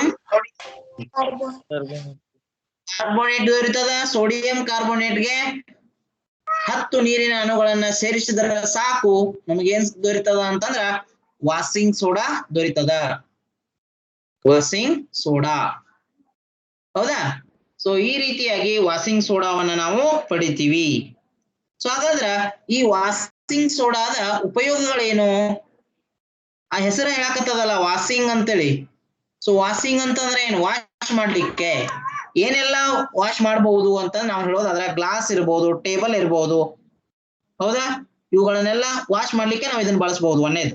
ಆಮೇಲೆ ಸಾಬೂನ್ ತಯಾರಿಕೆಯಲ್ಲಿ ಬಳಸಬಹುದು, ಕಾಗದದ ತಯಾರಿಕೆಯಲ್ಲಿ ಬಳಸಬಹುದು. ಹಾಗಾದ್ರೆ ನಾವು ಒಂದೊಂದಾಗಿ ನಾವು ನೋಡ್ತಾ ಹೋಗೋಣ. ವಾಷಿಂಗ್ ಸೋಡಾದ ಉಪಯೋಗಗಳು. ವಾಷಿಂಗ್ ಸೋಡಾದ ಉಪಯೋಗಗಳು. ಮೇಡಮ್ ಒಂದ್ 10 ನಿಮಿಷ ವೇಟ್ ಮಾಡ್ರಿ, ಬರ್ತತಿ. ನೀವು ಒಳ್ಳೆ ರೀಜಾಯಿನ್ ಆಗಿ ನೋಡ್ರಿ. ಅಲ್ಲಿ ಯಾರಿಗೂ ಕೇಳಿಸೋತ್ರಿ? ನೋಡ್ರಿ, ಮಾತಾಡ್ಸ್ಕೊಂತೀರ್ರಿ ಒಂದ್ 2 ನಿಮಿಷ. ನೋಡ್ರಿ, ವಾಷಿಂಗ್ ಸೋಡಾವನ್ನ ಎಲ್ಲೆಲ್ಲಿ ಬಳಸ್ತೀವಿ ಅಂತಂದ್ರ ಗಾಜು, ಸಾಬೂನು ಮತ್ತು ಕಾಗದದ ಕಾರ್ಖಾನೆಗಳಲ್ಲಿ. ನೋಡ್ರಿ, ಗಾಜು ತಯಾರು ಮಾಡ್ಲಿಕ್ಕೆ, ಗಾಜು, ಸಾಬೂನು ಮತ್ತು ಕಾಗದದ ತಯಾರಿಕೆಯಲ್ಲಿ ಏನ್ ಮಾಡ್ತಾರ್ರಿ? ವಾಷಿಂಗ್ ಸೋಡಾವನ್ನ ಬಳಸ್ತಾರ. ನೆಕ್ಸ್ಟ್, ಬೋರಾಕ್ಸ್ ನಂತಹ ಸೋಡಿಯಂ ಸಂಯುಕ್ತಗಳ ಉತ್ಪಾದನೆಯಲ್ಲಿಯೂ ಕೂಡ ಇದನ್ನ ಬಳಸ್ತಾರ. ಬೋರಾಕ್ಸ್ ಅಂತಕ್ಕಂಥದ್ದು ರಾಸಾಯನಿಕ ವಸ್ತು. ಈ ರಾಸಾಯನಿಕ ವಸ್ತುವನ್ನ ತಯಾರು ಮಾಡ್ಲಿಕ್ಕೆ ಬೋರಾಕ್ಸ್ ಅಂತ ಹೇಳ್ತಾರೆ. ಬೋರಾಕ್ಸ್ ವಸ್ತುವನ್ನ ತಯಾರು ಮಾಡ್ಲಿಕ್ಕೆ, ಬೋರಾಕ್ಸ್ ನಂತಹ ವಸ್ತುವನ್ನು ತಯಾರಿಸಲು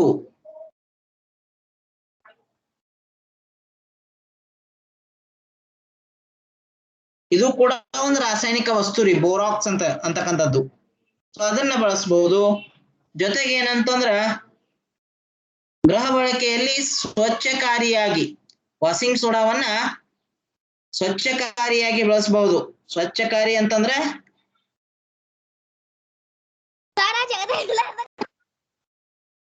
ಸ್ವಚ್ಛಕಾರಿಯಾಗಿ ಬಳಸಬಹುದು ಅಂತ ಹೇಳ್ತಾರ. ಅಂದ್ರ ಅರ್ಥ ಏನ್ರಿ? ಕ್ಲೀನಿಂಗ್ ಮಟೀರಿಯಲ್ ಆಗಿ ನಾವು ಇದನ್ನ ಬಳಸಬಹುದು. ಜೊತೆಗೆ ನಾನು ಈಗಾಗಲೇ ಹೇಳಿದ ಹಾಗೆ ವಾಷಿಂಗ್ ಸೋಡಾವನ್ನ ಬಟ್ಟೆ ತೊಳಿಲಿಕ್ಕೂ ಬಳಸಬಹುದು, ಪಾತ್ರೆ ತೊಳಿಲಿಕ್ಕೂ ಬಳಸಬಹುದು. ಅದಕ್ಕ ಈ ಒಂದು ವಾಷಿಂಗ್ ಸೋಡಾ ಏನ್ ಮಾಡ್ತದ ಅಂದ್ರ ನೀರಿನ ಗಡಸುತನವನ್ನ ಕಡಿಮೆ ಮಾಡ್ತದ.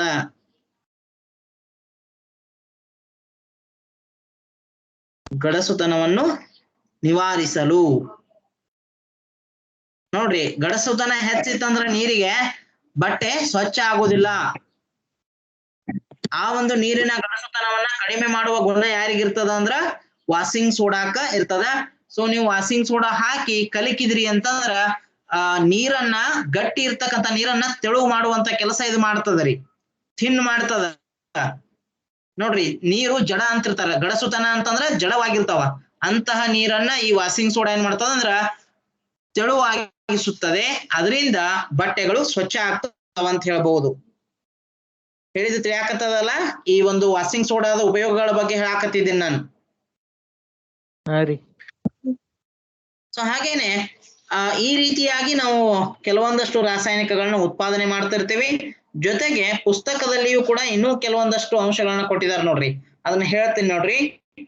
ಏನಂತಂದ್ರ ಲವಣಗಳ ಹರಳುಗಳು ನಿಜವಾಗಿಯೂ ಶುಷ್ಕವಾಗಿದಾವ ಅಂತೇಳಿ. ಶುಷ್ಕ ಅಂತಂದ್ರ ಒಣ, ಅಂದ್ರ ಡ್ರೈ ಇದಾವ ಅಂತ ಕೇಳಿದಾರ. ಲವಣದ ಹರಳುಗಳು ಡ್ರೈ ಆಗಿರ್ತಾವ? ಇಲ್ಲ. ನೋಡ್ಲಿಕ್ಕೆ ನಮಗ ಡ್ರೈ ಅನಿಸ್ತಾವ್ರಿ, ಶುಷ್ಕ ಅನಿಸ್ತಾವು. ಈಗ ನಾನು ಉದಾಹರಣೆ ಕೊಟ್ರೆ ನಿಮ್ಗೆ ಈಸಿಯಾಗಿ ನೆನಪು ಉಳಿಯುತ್ತದ ನೋಡ್ರಿ. ಸಕ್ಕರೆ ನೋಡ್ರಿ ಹೆಂಗ ಅನಿಸ್ತದ್ರಿ? ಡ್ರೈ ಅನಿಸ್ತದ್ರಿ, ಒಣ ಶುಷ್ಕವಾಗಿದೆ ಅಂತ ಅನಿಸ್ತದ್ರಿ. ಅದನ್ನ ಒಂದ್ 5 ನಿಮಿಷ ನಿಮ್ಮ ಕೈಯಲ್ಲಿ ಹಿಡ್ಕೊಳ್ರಿ, ಏನಾಗ್ತದ? ನೀರ್ ಬಿಡ್ತದ ಇಲ್ರಿ? ಹಾಗಾದ್ರ ಡ್ರೈ ಇದ್ದಿದ್ರ ಏನಾಗ್ಬೇಕಾಗಿತ್ತು? ನೀರ್ ಬರ್ಬಾರ್ದಿತ್ತಲ್ಲ, ಅಥವಾ ನಿಮಗ ಅಂಟ್ಕೊಳ್ಬಾರ್ದಿತ್ತಲ್ಲ. ಅದು ಕೆಲ್ಸಕ್ಕತ್ತದ ಇಲ್ಲ ವಾಯ್ಸ್? ನಾನು ಹೇಳ್ತಾ ಇರೋ ಎಕ್ಸಾಂಪಲ್ ನಿಮ್ಗೆ ಅಂಡರ್ಸ್ಟ್ಯಾಂಡ್ ಆಗಾಕತ್ತದ್ರಿ? ಹಾ, ಲವಣದ ಹರಳುಗಳು ಇದನ್ ಬಿಡ್ರಿ, ನೀವು ಸಕ್ಕರೆ ಬಿಡ್ರಿ. ಉಪ್ಪು ಒಂದು ಲವಣ ರೀ. ಆ ಉಪ್ಪನ್ನ ಕೈಯಾಗಿ ಇಡ್ರಿ ಒಂದ್ 10 ನಿಮಿಷ, ಏನಾಗ್ತದ?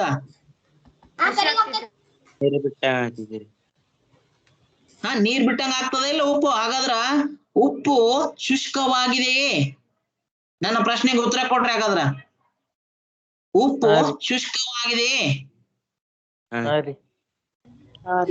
ಇಲ್ಲ, ಇಲ್ಲ ಅಂತ ಹೇಳ್ಬೇಕು. ಹಾ ಅಂತ ಹೆಂಗ ಅಂತೀರಿ ನೀವ? ಶುಷ್ಕ ಅಂದ್ರ ಒಣ ರೀ, ಪೂರ್ತಿಯಾಗಿ ಒಣ ಇರೋದಿಲ್ಲ. ಅದ್ರ ಒಳಗಡೆ ನೀರಿನ ಅಂಶ ಇರ್ತದ ಅಂತ ಅರ್ಥ, ಶುಷ್ಕವಾಗಿಲ್ಲ ಅಂತ ಅರ್ಥ. ಈಗ ನೋಡ್ರಿ, ನಾನು ಒಂದ್ ಪೆನ್ ಅನ್ನ ಏನಪ್ಪಾ ಅಂತಂದ್ರ, ಅಥವಾ ಯಾವ್ದೋ ಒಂದು ವಸ್ತು ತಗೊಳ್ರಿ, ನೀವು ಒಂದು ಕಟ್ಟಿಗೆ ವಸ್ತು ಅಥವಾ ಒಂದ್ ಯಾವ್ದೋ ಕಬ್ಬಿಣದ ವಸ್ತು ಕೈಯಾಗ ಹಿಡ್ಕೊಂಡ್ ನಿಂತ್ರ ಅಲ್ಲಿ ಎಲ್ಲೂ ನೀರ ಬರುದಿಲ್ಲ, ಅದರಿಂದ ನೀರು ಹೊರಸೂಸುದಿಲ್ಲ, ಅದು ಶುಷ್ಕ ಅಂತ ಹೇಳ್ಬಹುದು. ಈ ಉಪ್ಪನ್ನ ನಾವು ಕೈಯಲ್ಲಿ ಹಿಡ್ಕೊಂಡ್ ನಿಂತಾಗ ಆ ಉಪ್ಪಿನಿಂದ ನೀರ್ ಹೊರಗೆ ಬರ್ತದ್ರಿ. ಹಂಗಾದ್ರ ಉಪ್ಪು ಅಥವಾ ಸಕ್ಕರೆ ಇವೆಲ್ಲ ಲವಣಗಳು, ಇವೆಲ್ಲ ಶುಷ್ಕವಾಗಿಲ್ಲ ಅಂತ ಹೇಳ್ಬಹುದು ನಾವು. ತಿಳಿತ ನಾ ಏನ್ ಹೇಳಾತೀನಿ? ಸೊ ಯಾವುದೇ ಲವಣವು ಕೂಡ ಶುಷ್ಕವಾಗಿಲ್ಲ. ಇವೆಲ್ಲವೂ ಕೂಡ ನೀರನ್ನ ಒಳಗೊಂಡಿದಾವ, ನೀರಿನ ಅಂಶ ಇದ್ದೇ ಇರ್ತದ. ತಿಳಿತ ನಾ ಹೇಳಿದ್ದು? ಯಾವುದೇ ಲವಣವು ಶುಷ್ಕವಾಗಿಲ್ಲ ಅಂತ ಹೇಳ್ಬೇಕು ನೀವು. ಒಣಗಿರೋದಿಲ್ಲ, ಅದ್ರ ಒಳಗಡೆ ನೀರಿನ ಅಂಶ ಇದ್ದೇ ಇರ್ತದ. ಇದನ್ನ ನೆನಪಿಟ್ಕೊಳ್ರಿ. ಸೊ ನೋಡ್ರಿ, ಇಲ್ಲಿ ಏನ್ ಹೇಳ್ತಾರ ನೋಡ್ರಿ, ಶುಷ್ಕವಾಗಿರುವಂತೆ ಕಾಣುವ ಅಂದ್ರ ಉಪ್ಪು ನೋಡ್ರಿ ನಿಮ್ಗೆ ಹೆಂಗ ಅನಿಸ್ತೈತ್ರಿ? ಒಣಾದ ಅನಿಸ್ತದ. ಹಂಗ ಶುಷ್ಕವಾಗಿರುವಂತೆ ಕಾಣುವ ತಾಮ್ರದ ಸಲ್ಫೇಟ್ನ ಹರಳುಗಳು ಸ್ಫಟಿಕೀಕರಣ ನೀರನ್ನು ಹೊಂದಿವೆ. ಅಂದ್ರ ಏನರ್ಥ? ಉಪ್ಪು ನಮಗ ಒಣ ಇದ್ದಂಗ ಕಾಣಿಸ್ತದ ಆದ್ರ ಅದ ನೀರನ್ನ ಹೊಂದಿರ್ತದ ಅಂತ ಅರ್ಥ. ತಿಳಿತಾನ ಹೇಳಿದ್ದು? ಹಾ ರೀ. ಹಾ ಹಾಗೇನೆ ತಾಮ್ರದ ಸಲ್ಫೇಟ್ ಕೂಡ ನೀರನ್ನ ಹೊಂದಿರ್ತದ. ಆಮೇಲೆ ಸೋಡಿಯಂ ಕಾರ್ಬೋನೇಟ್ ಕೂಡ ನೀರನ್ನ ಹೊಂದಿರ್ತದ. ಹಾಗಾದ್ರೆ ಇಲ್ಲಿ ನಾ ಒಂದ ಲೈನ್ ಒಳಗೆ ಹೇಳ್ಬೇಕಂತಂದ್ರ ಯಾವುದೇ ಲವಣವು, ಇಲ್ಲಿ ಬರಿತೀನಿ ನೋಡ್ರಿ ಬೇಕಾದ್ರ, ಯಾವುದೇ ಲವಣವು ನೀರಿನಿಂದ ಹೊರತಾಗಿಲ್ಲ. ನೀರಿನಿಂದ ಹೊರತಾಗಿಲ್ಲ. ಇದರ ಅರ್ಥ ಏನಂತಂದ್ರ ಇವು ಶುಷ್ಕವಾಗಿಲ್ಲ ಅಂತ. ಅಂದರೆ ಶುಷ್ಕವಾಗಿಲ್ಲ. ಈ ಪಾಯಿಂಟ್ ಕ್ಲಿಯರ್ ಆಯ್ತ್ರಿ? ಯಾವುದೇ ಲವಣವು ನೀರಿನಿಂದ ಹೊರತಾಗಿಲ್ಲ ಅಂದ್ರೆ ಶುಷ್ಕವಾಗಿಲ್ಲ. ಇವು ನೀರನ್ನ ಒಳಗೊಂಡಿದಾವ ಅಂತ ಹೇಳ್ಬಹುದು. ತಿಳಿತ್ರಿ? ನೋಡ್ರಿ, ಇನ್ನೂ ಒಂದು ಉದಾಹರಣೆಯನ್ನ ಕೊಟ್ಟಿದಾರಲ್ಲಿ. ತಾಮ್ರದ ಸಲ್ಫೇಟ್ ನ ಹರಳುಗಳು ಕೂಡ ನೀರನ್ನ ಒಳಗೊಂಡಿರ್ತಾವ. ಸೊ ತಾಮ್ರದ ಸಲ್ಫೇಟ್ ನ ಒಂದು ರಾಸಾಯನಿಕ ಸೂತ್ರವನ್ನ ನೀವು ನೆನಪಿಟ್ಕೊಳ್ಬೇಕು. ತಾಮ್ರದ ಸಲ್ಫೇಟ್ ಬಗ್ಗೆ ಹೇಳ್ತೀನಿ ನೋಡ್ರಿ. ತಾಮ್ರದ ಸಲ್ಫೇಟ್ ಅನ್ನ ನಾವು ನಾರ್ಮಲಿ CuSO4 ಅಂತ ಹೇಳ್ತೀವಿ. ಬಟ್ ಈ ಮೇಲೆ ಹೇಳಿದಂತ ಸ್ಟೇಟ್ಮೆಂಟ್ ಅನ್ನ ನೋಡ್ರಿ, ಯಾವುದೇ ಲವಣ, CuSO4 ಕೂಡ ಒಂದು ಲವಣ ರೀ, ಹೌದಾ? ಹಾಗಾದ್ರೆ ಇದ್ರಾಗೂ ಏನಿರ್ಬೇಕು? ನೀರ್ ಇರ್ಬೇಕಲ್ಲ, ನೀರ್ ಇರಬೇಕು. ಅದಕ್ಕ ಈ CuSO4 5H2O ಅಂತ ಬರಿತೀನಿ ನಾನ. ಈಗ ಇದು ಏನಾಯ್ತು ಅಂತಂದ್ರ ತಾಮ್ರದ ಸಲ್ಫೇಟ್. ಅದು ಎಂತಹ ತಾಮ್ರದ ಸಲ್ಫೇಟ್ ಅಂದ್ರ ಜಲೀಯ ಅಂತಂದ್ರ ಈಗಾಗ್ಲೇ ನಾನು ಹೇಳಿದ್ದೀನಿ. ಜಲೀಯ ಅಂದ್ರೆ ಏನು ಅನ್ನೋದು ಹೇಳಿದೀನಲ್ಲ. ಇದು ಜಲೀಯ ದ್ರಾವಣ. CuSO4 5H2O ಅಂತಂದ್ರ ಇದು ನೀರನ್ನ ಒಳಗೊಂಡಿರ್ತಕ್ಕಂತ ತಾಮ್ರದ ಸಲ್ಫೇಟ್ ದ್ರಾವಣ. ಇದು ತಾಮ್ರದ ಸಲ್ಫೇಟ್ ಅಂದ್ರ ಲವಣ. ಆ ಒಂದು ತಾಮ್ರದ ಸಲ್ಫೇಟ್ಗೆ ನೀರನ್ನ ಬೆರೆಸಿದಾಗ ಜಲೀಯ ತಾಮ್ರದ ಸಲ್ಫೇಟ್ ಆಗ್ತದ. ಅಂದ್ರ ನೀರನ್ನ ಒಳಗೊಂಡಿರ್ತಕ್ಕಂತ ಒಂದು ದ್ರಾವಣ ಇದಾಗಿರ್ತದ. ತಿಳಿತ್ರಿ?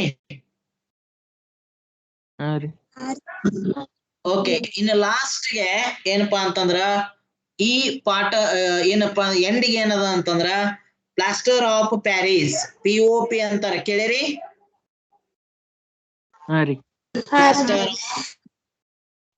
Plaster of Paris.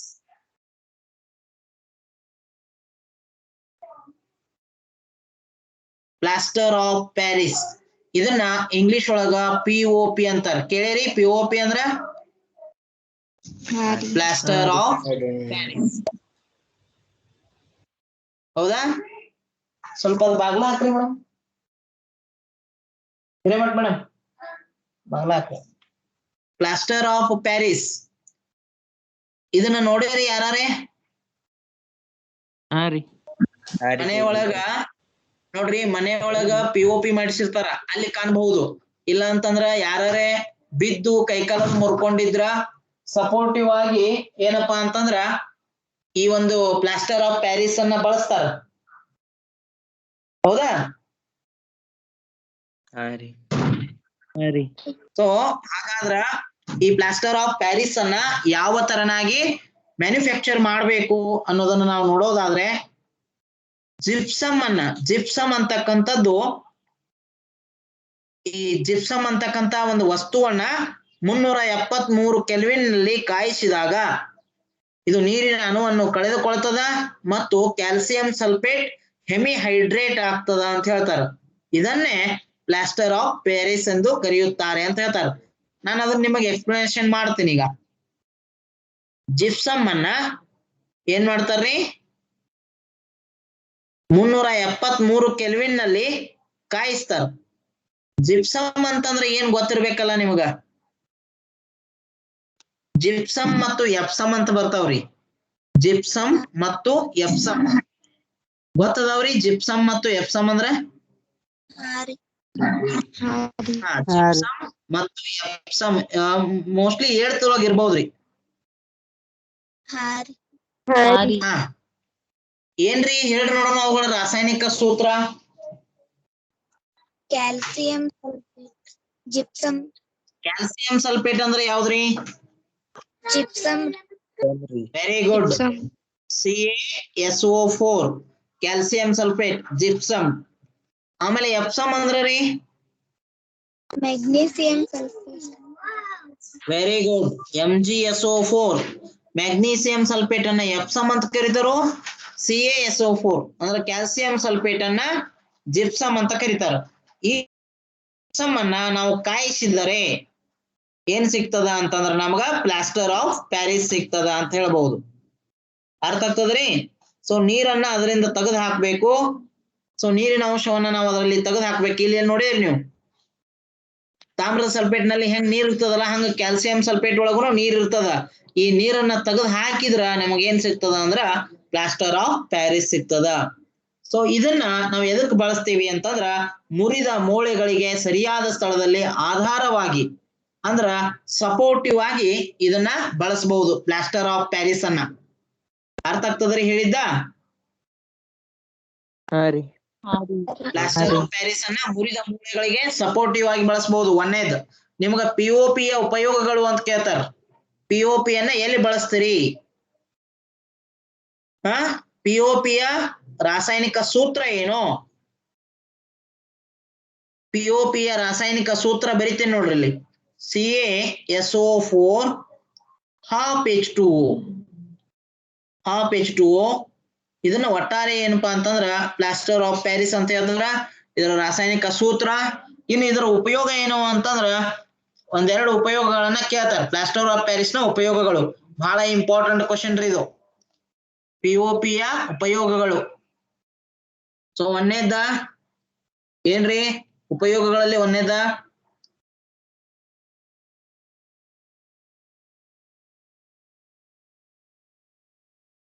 ಒಂದೇದೇನ್ರಿ? ಮುರಿದ ಮೂಳೆಗಳನ್ನು ಬ್ಯಾಲೆನ್ಸ್ ಮೂಳೆಗಳಿಗೆ ಆಧಾರವಾಗಿ ಬಳಸುತ್ತಾರೆ. ಕರೆಕ್ಟಾ? ಹಾ ರೀ. ಓಕೆ. ಒಂದು ಮಾತ್ರಿ ಮನೆಗಳಲ್ಲಿ ರೀ.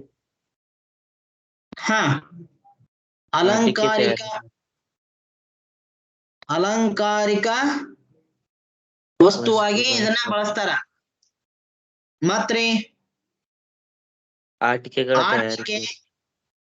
ಆಟಿಕೆ ಮತ್ತು ಈಗ ನೋಡ್ರಿ ಗಣೇಶ್ ಚತುರ್ಥಿ ಬಂದದ. ಗಣಪತಿಯನ್ನು ಕೂಡ ಪ್ಲಾಸ್ಟರ್ ಆಫ್ ಪ್ಯಾರಿಸ್ ನಿಂದ ಮಾಡ್ತಿದ್ರು.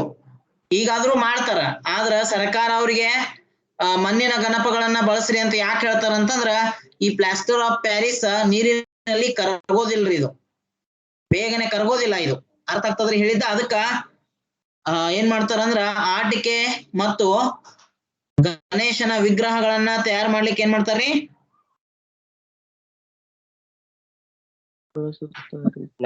ಈ ಒಂದು ಪ್ಲಾಸ್ಟರ್ ಆಫ್ ಪ್ಯಾರಿಸ್ ಅನ್ನ ಬಳಸ್ತಾರ ಅಂತ ಹೇಳ್ಬಹುದು. ತಿಳಿತ್ರಿ?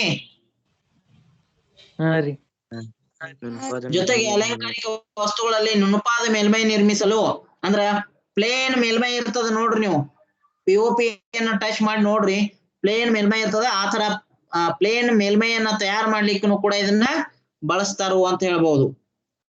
ಸೊ ಹಾಗಾದ್ರ ಪ್ಲಾಸ್ಟರ್ ಆಫ್ ಪ್ಯಾರಿಸ್ POP ಇದರ ಉಪಯೋಗಗಳನ್ನ 2 ಮಾರ್ಕ್ಸ್ಗೆ ಕೇಳ್ತಾರ. ನೆನಪಿಟ್ಕೊಳ್ರಿ. ತಿಳಿತ್ರಿ ಹೇಳಿದ್ದ? ಇದಕ್ಕೆ ಸಂಬಂಧ ಪ್ರಶ್ನೆಗಳೇನು ಪಾಠದ ಹಿಂದ್ಗಡೆ ಅದಾವ ಅವುಗಳನ್ನ ಸಾಲ್ವ್ ಮಾಡುವಂತ ಒಂದು ಪ್ರಯತ್ನವನ್ನ ಮಾಡ್ರಿ. ಯಾವ್ದಾರ ಬರ್ಲಿಲ್ಲ ಅಂತಂದ್ರ ಕೇಳ್ರಿ, ಗ್ರೂಪ್ನ್ಯಾಗು ಹಾಕ್ರಿ, ಇಲ್ಲಾಂದ್ರ ಪರ್ಸನಲಿ ಹಾಕ್ರಿ. ನಾನ ಎಕ್ಸ್ಪ್ಲನೇಷನ್ ಮಾಡ್ತೀನಿ ನಿಮ್ಗ. ತಿಳಿತ್ರಿ? ಇದರ ಪ್ರಶ್ನೆಗಳನ್ನ ಬೇಕಾದ್ರೆ ನಾನು ಒಂದು ಕ್ಲಾಸ್ ತಗೊಂಡು ಡಿಸ್ಕಷನ್ ಮಾಡ್ತೀನಿ ತಗೊಳ್ರಿ ನಾಳೆ. ತಿಳಿತಾ? ಈ ಪಾಠದ ಹಿಂದ್ಗಡೆ ಇರ್ತಕ್ಕಂತ ಪ್ರಶ್ನೆಗಳನ್ನ ವಾಟ್ಸ್ಆಪ್ ಗ್ರೂಪ್ ನಲ್ಲಿ ಹಾಕ್ತೀನಿ. ಆ ಪ್ರಶ್ನೆಗಳನ್ನ ನಾನು ನಾಳೆ ಚರ್ಚೆನೆ ಮಾಡ್ತೀನಿ. ನೀವು ಅದ್ರ ಪ್ರಕಾರ ಫೇರ್ ಬರ್ಯಾವ್ರಂತ. ಓಕೆ ಸರಿ. ಓಕೆ, ಇಲ್ಲಿಗೆ ಕ್ಲಾಸ್ ಅನ್ನ ನಾನು ಎಂಡ್ ಮಾಡ್ತೀನಿ. ಯಾರೇನ್ ಹೇಳಾವ್ರದ್ರಿ? ಸರಿ, ಅದ್ ಜರ ಇತ್ತು ಸರಿ.